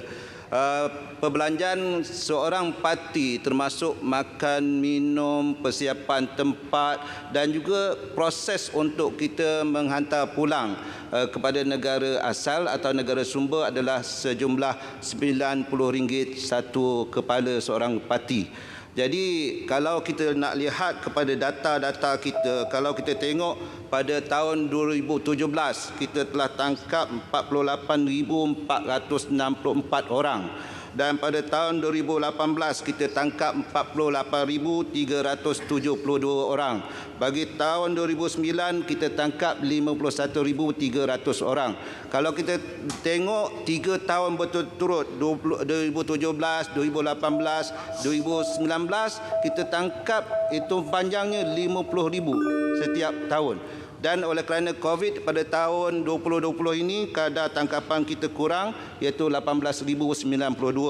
Dan sebab itulah kita sentiasa berbincang menerusi Jabatan Imigresen Malaysia bahawa kita nak supaya parti ini yang ada di depo-depo ini kita hantar pulang kepada negara asal. Dan alhamdulillah kita telah mendapat kerjasama daripada negara asal sejumlah 20,297 orang telah kita hantar pulang. Kalau kita tengok daripada Indonesia, kita telah hantar pulang 5,613. Daripada Myanmar kita dah hantar pulang 3,990 dan daripada negara Bangladesh kita telah hantar pulang 2,664 orang. Dan kita dari masa ke semasa kita nak pastikan parti-parti yang kita telah tangkap dan kita letakkan di depo ini dengan kadar segera kita berbincang dengan negara sumber, negara asal mereka untuk kita hantar pulang bagi mengurangkan bebanan kewangan negara kita. Dan saya ucap terima kasih dan tahniah kepada Jabatan Imigresen dan juga agensi-agensi yang berada di bawah KDN yang selalu prihatin dan bertindak tangkas untuk memastikan tidak ada parti memasuki negara kita. Terima kasih, Yang Berhormat. Soalan tambahan kedua Yang Berhormat Johor Bahru. Okey, terima kasih kepada Datuk Seri Speaker. Pertama, saya mengharapkan daripada jawapan Timbalan Menteri sebentar tadi supaya ops benteng ini diteruskan. Jadi sampai bila kerajaan nak buat? Cuma dalam isu depo tadi, bila Yang Berhormat terangkan, dia nampak seolah-olah tangkapan itu sekata. Tiap-tiap tahun itu sama saja, menunjukkan bahawa ada sesuatu lain yang menghalang tangkapan itu dibuat. Jadi pandangan ataupun maklum balas yang kita terima adalah mengenai depo itu dah sesak. Tak cukup ruang untuk kita melakukan tangkapan sebab bila dah tangkap tu nak hantar ke mana. Jadi persoalan saya, pemahaman saya ada 14 depo. Sepatutnya dari segi jumlah yang kita mampu tampung sekitar 13,000 tahanan. Jadi untuk sekarang ini boleh kalau Yang Berhormat menjawab dengan seberapa tepat iaitu sekarang ini ada berapa ramai pendatang asing tanpa izin yang di depo sekarang ini dan adakah kerajaan ataupun kita semua ini dalam mengatasi isu pendatang asing tanpa izin ini untuk memikirkan kaedah yang lebih jelas ataupun yang lebih bermakna sebab nampak kuat di luar kita lawan pendatang asing tanpa izin untuk dihantar pulang dan sebagainya tapi hakikatnya tangkapan itu sama je sebab isunya saya rasa di depo itu terdapat backlog dengan izin yang tidak membolehkan tangkapan itu dibuat dengan lebih meluas. Terima kasih. Yang Berhormat Menteri.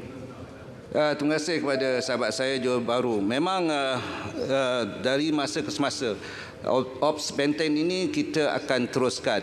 Sebab ini dia berjaya dari segi operasi bersepadu di antara tentera, polis dan juga APM serta agensi yang lain.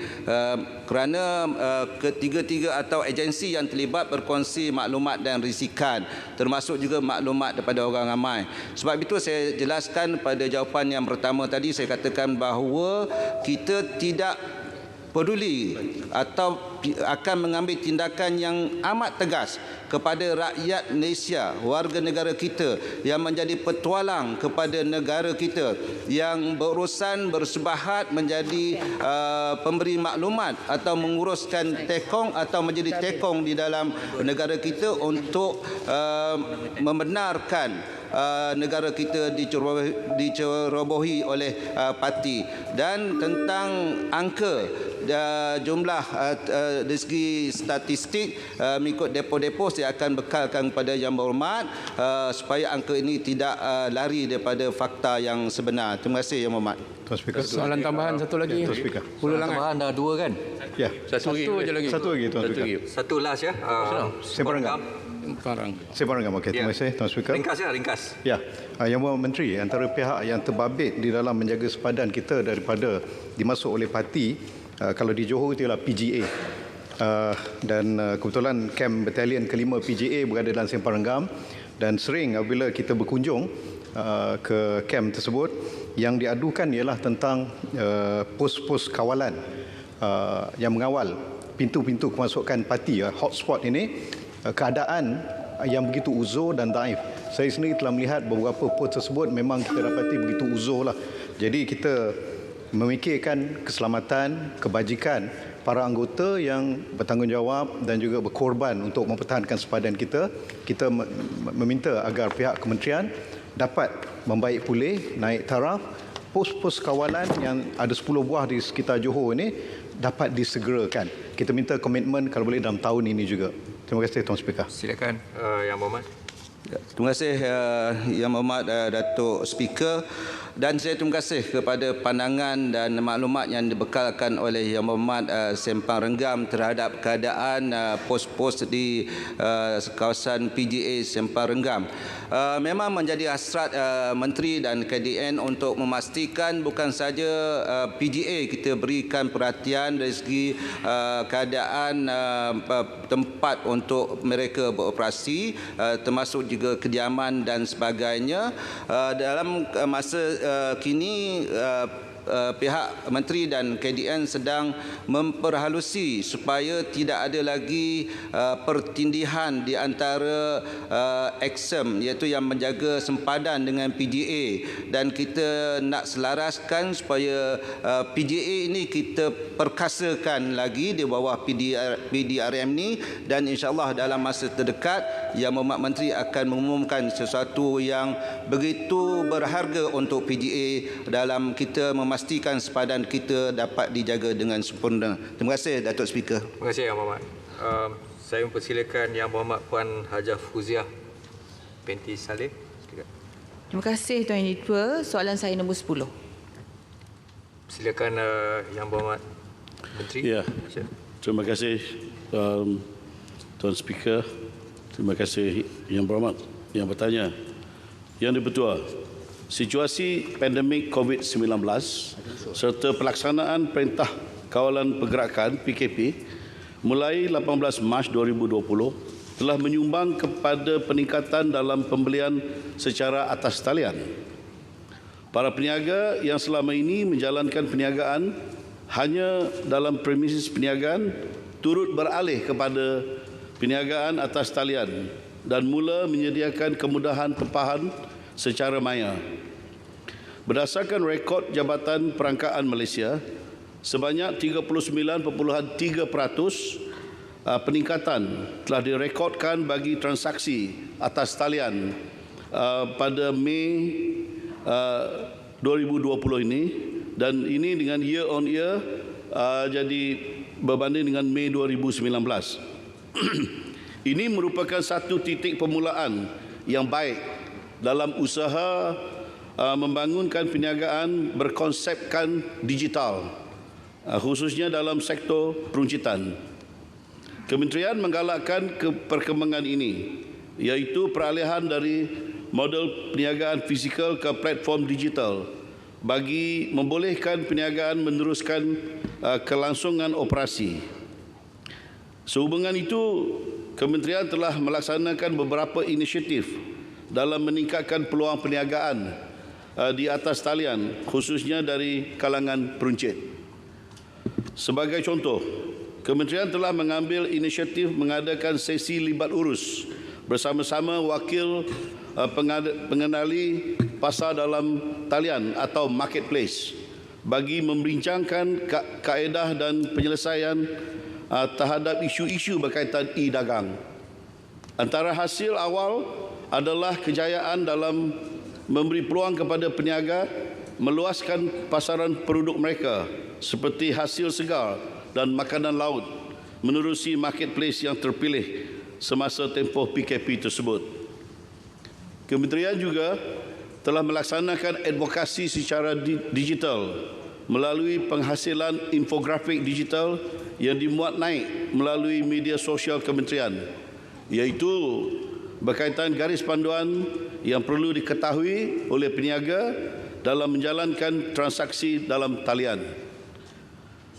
Ini secara tidak langsung akan memberi panduan kepada peniaga secara khususnya berkaitan tata cara perniagaan atas talian sebagaimana yang diperuntukkan dalam peraturan-peraturan pelindungan pengguna urus niaga perdagangan elektronik tahun 2012.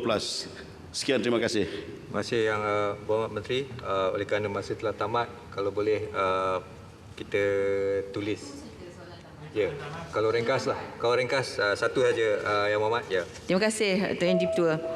Saya ingin bertanya kepada Yang Berhormat Menteri, dalam keadaan ini selalunya yang paling terkesan ialah the micro industries, bukan industri kecil tetapi micro kerana mereka tak ada kemampuan untuk memasarkan produk mereka melalui digital platform. Saya ingin bertanya berkenaan dengan Pelan Jana Semula Ekonomi iaitu Penjana yang menyebut bahawa ada geran padanan 140 juta untuk latihan subsidi penjual dan sebagainya. Boleh Yang Berhormat Menteri terangkan sedikit berkenaan dengan geran padanan ini? Terima kasih. Ya, objektifnya sememangnya adalah untuk membantu mana-mana sektor sehingga kan sektor mikro juga terlibat dalam recovery ekonomi negara kita. Selepas untuk kita post MCO ataupun PKP COVID-19 ini, itu secara keseluruhannya. Jadi untuk penjelasan yang lebih teliti, lebih detail yang Tuan Yang Di-Pertua, bolehkah saya menyampaikan jawapan ataupun penjelasan yang lebih sempurna kepada Yang Berhormat secara bertulis? Ya, boleh. Terima kasih. Terima kasih. Terima kasih Yang Berhormat Menteri. Yang Berhormat semua, sekarang tamatlah sesi untuk waktu pertanyaan-pertanyaan bagi jawab lisan pada hari ini. Terima kasih kepada semua. Usul Menteri. Assalamualaikum warahmatullahi wabarakatuh dan salam sejahtera Tuan Yang Di-Pertua. Mengikut Peraturan Mesyuarat 12.1, saya mohon mencadangkan bahawa mesyuarat pada hari ini tidak akan ditangguhkan sehingga selesai giliran Kementerian Pembangunan Luar Bandar, Kementerian Wilayah Persekutuan, Kementerian Belia dan Sukan, Kementerian Tenaga dan Sumber Asli, Kementerian Luar Negeri, Kementerian Sains, Teknologi dan Inovasi dan Kementerian Perpaduan Negara seperti yang tertera di nombor 14 hingga 20 dalam susunan giliran Yang Berhormat Menteri-Menteri menjawab ke atas perbahasan titah diraja. Dan selepas itu majlis mesyuarat akan ditangguhkan sehingga jam 10 pagi hari Khamis 6 Ogos 2020. Saya mohon menyokong Datuk M. Tu. Terima kasih Yang Berhormat. Ahli-ahli Yang Berhormat, sekarang saya kemukakan masalah kepada majlis untuk diputuskan.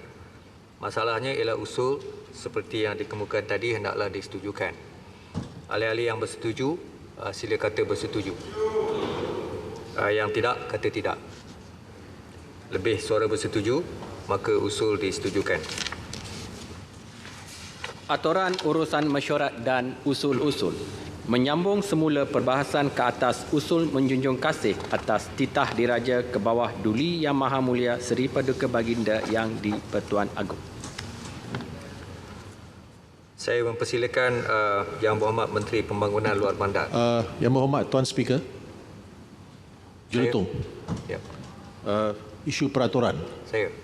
Peraturan apa? Sebelum itu saya ingin merakamkan ucapan terima kasih kepada Tuan Speaker yang telah menyediakan tempat duduk dengan ciri-ciri keselamatan. Saya merujuk kepada aturan 36 kurungan 12 yang berbunyi seperti berikut. Mana-mana ahli yang mengeluarkan kenyataan yang mengelirukan Dewan adalah disifatkan menghina majlis dan ahli itu boleh dirujuk kepada jawatankuasa hak dan kebebasan bagi kesalahan tersebut. Ya. Dalam perbahasan saya, salah satu isu yang telah saya bangkitkan untuk memerolehi jawapan daripada Kementerian Dalam Negeri adalah berkenaan dengan isu kematian Adib, arwah Adib, anggota bomba. Sama ada sesiapa akan dituduh untuk kesalahan bunuh. Kemarin bila Yang Berhormat Menteri Dalam Negeri membuat penggulungan, walaupun pada asalnya beliau enggan menjawab soalan saya, tetapi apabila didesak oleh saya, beliau telah memberi jawapan bahawa kes itu akan disiasat semula dan suspek-suspek akan dituduh untuk kesalahan 143 di bawah kanun keseksaan.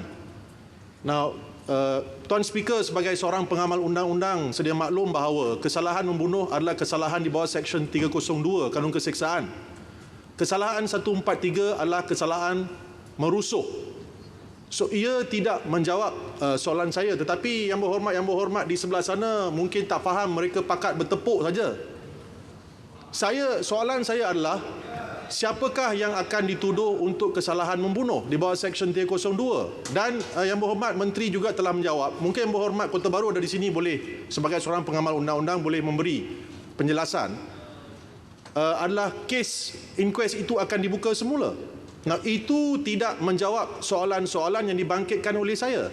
Dan saya memang keliru dengan jawapan yang diberikan, dan hari ini surat khabar mewar-warkan 12 suspek akan dituduh dan sebagainya. Tapi ia bukanlah untuk kesalahan di bawah Seksyen 302. Jadi kenyataan yang dibuat oleh Menteri Dalam Negeri itu adalah tak betul dan tak menjawab soalan saya.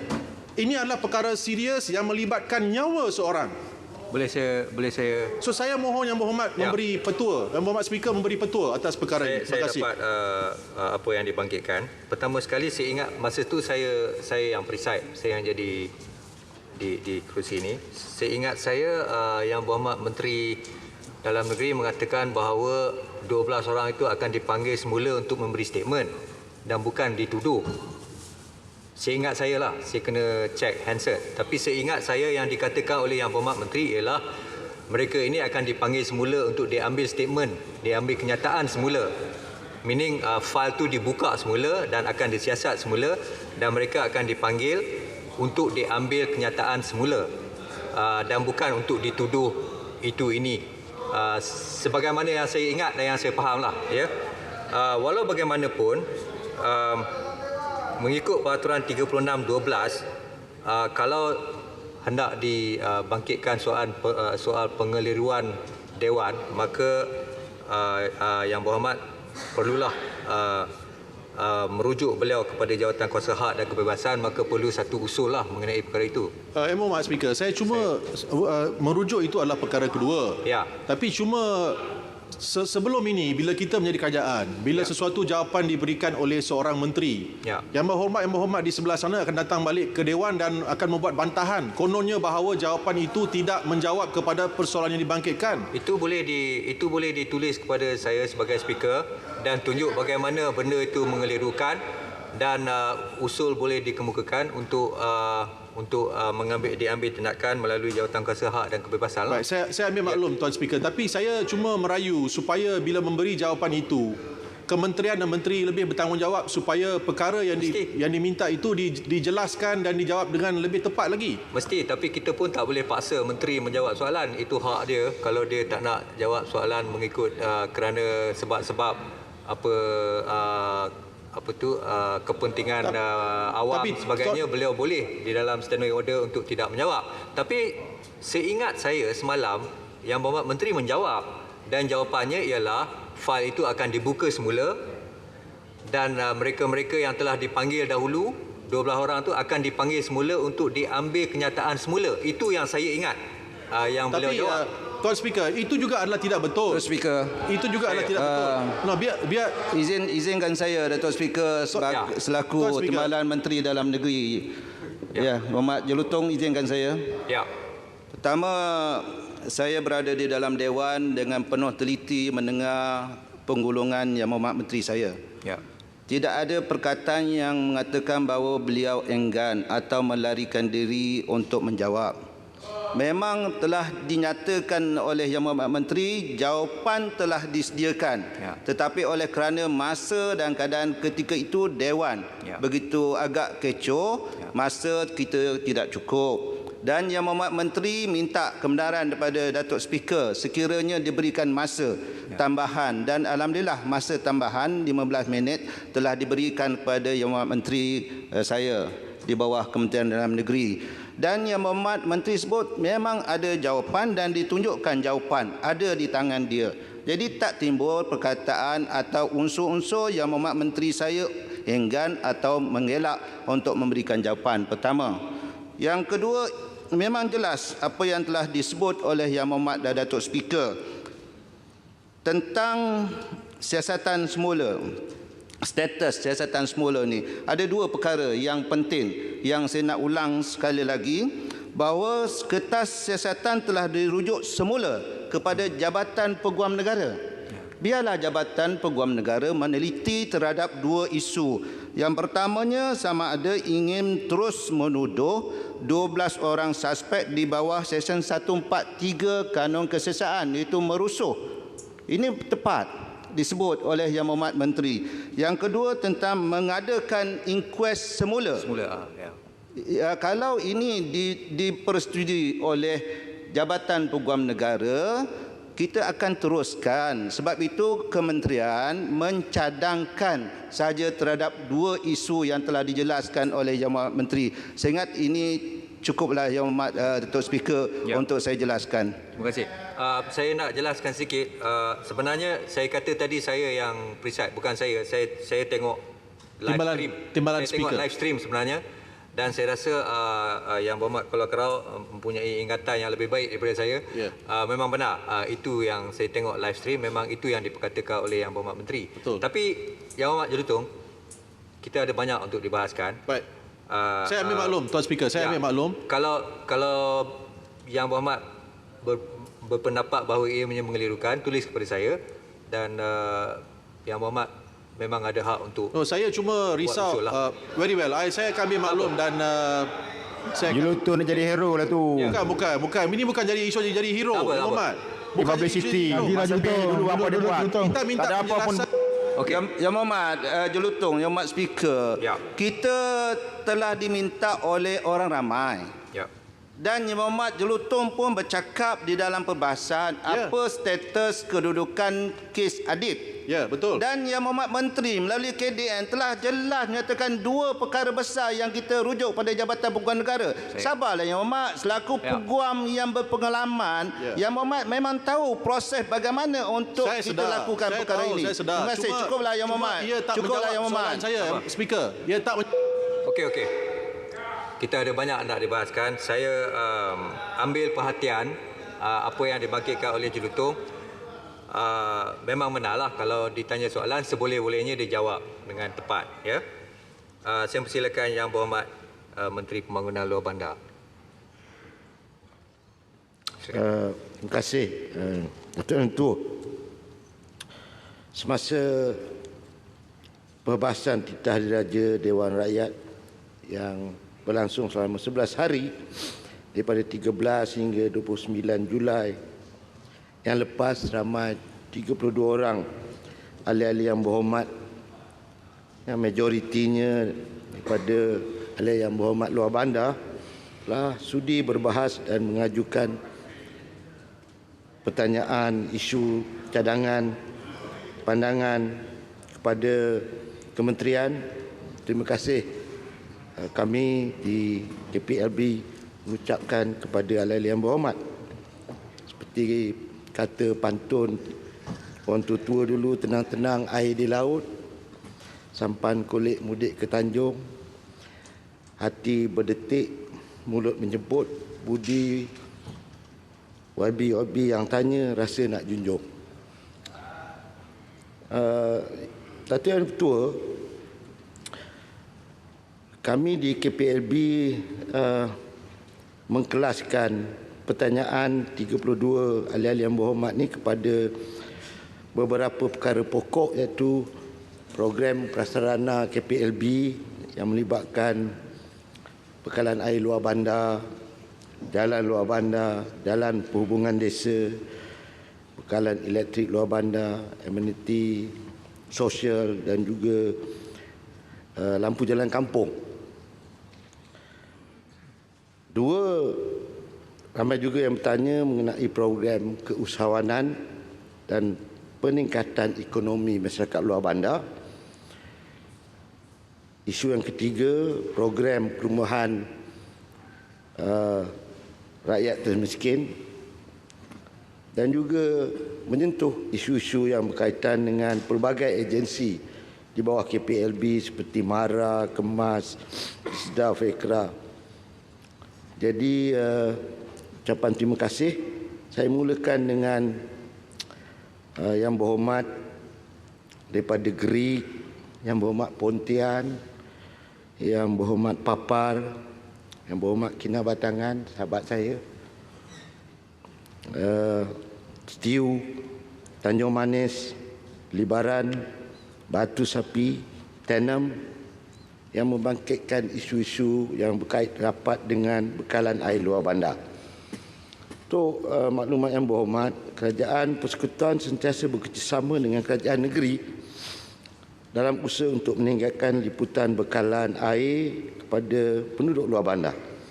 Sistem bekalan air alternatif masih digunakan bagi kawasan-kawasan yang tidak praktikal menggunakan sistem pipe retikulasi yang kita bangunkan. Oleh yang demikian, cara dan penyelesaian sementara kepada penduduk kampung untuk bekalan air bersih kita tekankan. Dalam hal ini, permohonan-permohonan bagi menyediakan bekalan air sistem retikulasi boleh dikemukakan kepada unit perancang ekonomi negeri untuk disenaraikan dalam senarai keutamaan negeri, dan seterusnya dipanjangkan kepada kementerian untuk tindakan. Kementerian pula akan menyusul kepada unit perancang ekonomi Jabatan Menteri untuk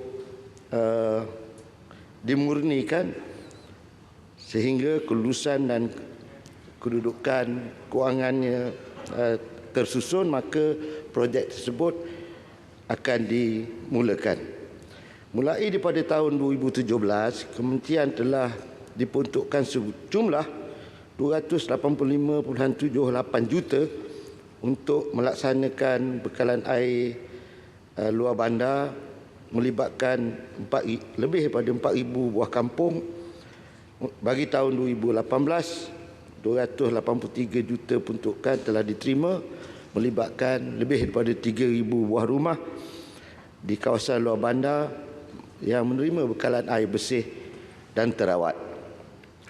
Bagi di tahun 2019, kementerian menerima peruntukan sebanyak 334 juta dan lebih daripada 14,000 rumah di kawasan luar bandar telah menerima bekalan air bersih dan terawat. Untuk tahun ini, peruntukannya terus dipertingkatkan kepada 565 juta bagi pembiayaan projek-projek bekalan air luar bandar dengan mensasarkan lebih daripada 4,500 rumah di seluruh negara. Yang Berhormat Papar dan Tanjung Manis, secara dasarnya penyediaan air bersih dan terawat ni adalah di bawah tanggungjawab kerajaan negeri dan juga pihak berkuasa air negeri yang melibatkan menyediakan sumber air, pembinaan air, paip utama, pembinaan loji rawatan air serta pengoperasian dan penyelenggaraan. Kementerian akan membuat sambungan paip retikulasi dari paip utama ke rumah-rumah penduduk di luar bandar. Walau bagaimanapun, kementerian juga ada melaksanakan projek naik taraf, membina loji rawatan air secara case by case di kawasan luar bandar bagi memastikan sistem retikulasi yang dipasang dapat berfungsi dengan baik. Walau bagaimanapun, KPLB akan sedia membantu bagi mempercepatkan liputan dan merapatkan jurang bekalan air bersih dan terawat di kawasan luar bandar melalui penyambungan paip retikulasi dari paip utama ke rumah-rumah yang belum mendapat bekalan air bersih dan terawat. Sepanjang tempoh RM11, sebanyak 9,000 lebih rumah telah menerima bekalan air bersih. Yang berhormat Kinabatangan, tak ada, saya minta izin jawab secara bertulis, Datuk Speaker.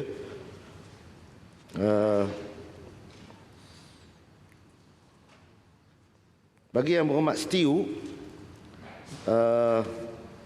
beliau ingin menyatakan bahawa ada isu di kawasan beliau di mana kita telah memberi tumpuan sebanyak 172 rumah di Parlimen Setiu akan menerima bekalan air bersih dan terawat setelah projek ini siap. Kita memperuntukkan 5.3 juta bagi memastikan bekalan air bersih ini dapat dilaksanakan di Parlimen Setiu. Yang Berhormat Tanjung Manis,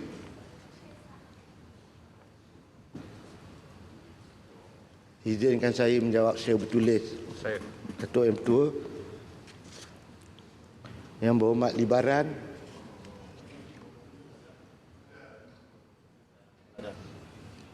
Ada, okey. Yang Berhormat Libaran, dia bertanya pasal penyambungan bekalan air bersih bagi Kampung Banting, Kampung Dan Dulit, Kampung Sungai Beruang, sedang dalam peringkat pembinaan di bawah kementerian melalui projek kita dah peruntukkan sebanyak 17 juta. Kita yakin bekalan air bersih ini akan siap pada 30 September 2021. Tuan Menteri, terima kasihlah atas pengumuman. Mungkin barangkali di rakyat di kawasan saya senang hati. Tapi sejauh mana yang saya tahu, baru-baru ini saya pun ada melawat, saya tidak nampak kontraktor yang masuk untuk menjalankan kerja-kerja pemasangan pipe ini. Saya minta Menteri jelaskan sekali lagi sama ada sudah bermula ataupun belum bermula ataupun akan datang. Terima kasih. Elok kita pergi melawat ni Yang Berhormat waktu kempen Pilihan Negeri. Dia dalam proses tender. Okey. Manakala Kampung Pulau Nunuyan, Kampung Pulau Pamuguan, kita minta Yang Berhormat network dengan UPEN Sabah supaya ia menjadi prioriti di peringkat negeri ini. Kemudian Yang Berhormat boleh panjangkan kepada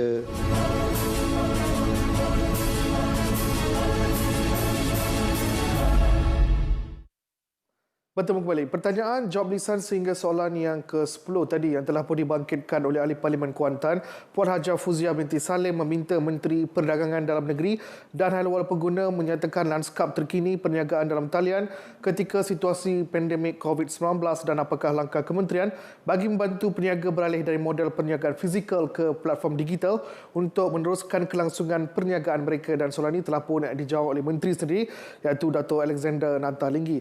Baik, antara soalan yang menarik perhatian Dewan pada hari ini adalah soalan 2 berkenaan dengan kereta terbang. Malaysia masih belum mempunyai kepakaran khusus dalam pembangunan teknologi yang berkaitan dengan urban mobility dan air mobility. Menteri Pembangunan Usahawan dan Koperasi Datuk Seri Dr. Wan Junaidi Tunku Jaafar berkata, negara juga tidak mempunyai dasar, garis panduan dan undang-undang khusus berhubung pergerakan udara seperti yang dilakukan di Amerika Syarikat. Beliau menjawab pertanyaan Ahli Parlimen Lumut Dr. Muhammad Hatta Mat Ramli. Mengulas lanjut, industri air mobility merupakan industri yang berpotensi dan berupaya membuka peluang kepada satu bidang keusahawan baru dan boleh dikomersialkan.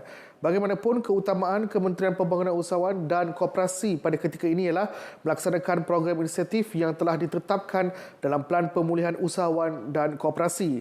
Ini bagi memastikan usahawan PKS, mikro dan koperasi yang terjejas akibat COVID-19 dapat terus dibantu dalam meneruskan perniagaan. Baik, seterusnya adalah soalan yang ketiga juga berteraskan berkenaan dengan isu penyelundupan sampah secara haram. Malaysia tidak akan menjadi negara sampah. Itu penjelasan Menteri Alam Sekitar dan Air, Datuk Tuan Ibrahim Tuan Man, yang tegas mahu mengambil tindakan yang berat sekiranya terhadap pengantaran sampah secara haram ke negara ini. Jelas beliau lagi, selepas beliau lantik sebagai menteri, sebanyak 13 kontena sisa toksik dan 46 kontena bahan plastik telah ditahan ketika terdapat cubaan untuk dihantar ke negara ini. Tambah beliau, Malaysia akan memastikan prinsip Convention Basel akan terus dipatuhi dalam membasmi pengeksportan sisa toksik dan sampah. Datuk Tuan Ibrahim menjawab pertanyaan Ahli Parlimen Kuala Krai Abdul Latif Abdul Rahman. Baik, seterusnya adalah berkenaan dengan pembangunan kampung baru Cina di seluruh negara. Kerajaan tidak pernah mengabaikan pembangunan kampung baru Cina di seluruh negara. Jelas Menteri Perumahan dan Kerajaan Tempatan Zuraidah Kamarudin, kerajaan telah memperuntukkan sejumlah 60 juta ringgit bagi pembangunan kampung baru Cina pada tahun ini. Tambah beliau lagi, Majlis Pengurusan Komuniti Kampung MPKK merupakan peneraju bagi projek atau program di Kampung Baru Cina. Oleh itu, mekanisme pengagihan peruntukan adalah berdasarkan kepada permohonan daripada MPKK mengikut keperluan semasa. Zuraidah juga meminta supaya mana-mana Kampung Baru Cina yang tidak melantik MPKK dilaksanakan dengan segera bagi memudahkan proses penyaluran peruntukan. Beliau menjawab pertanyaan Ahli Parlimen Rasah Cha Kin Chin. Baik, yang terakhir sekali adalah soalan nombor 5 yang turut menarik perhatian berkenaan dengan perkhidmatan Bank Rakyat Bergerak dan pelantikan ejen bank yang dilaksanakan di kawasan-kawasan pedalaman terutamanya di Sabah dan Sarawak. Antara cadangan pelaksanaan adalah di kawasan Sungai Asap dan Belaga Sarawak. Dan ini merupakan jawapan yang telah diberikan oleh Menteri, iaitu Menteri Pembangunan Usahawan dan Koperasi Datuk Seri Dr. Wan Junaidi Tuanku Jaafar dalam soalan yang kelima sebentar tadi. Baik, kepada anda yang ingin mengikuti persidangan Dewan Rakyat secara langsung, anda boleh melayari laman sesama myclick.rtm.gov.my atau menerusi aplikasi telefon pintar RTM Mobile. Jadi sekian saja langsung dari Parlimen. Saya Muhammad Cina Sami. Salam hormat.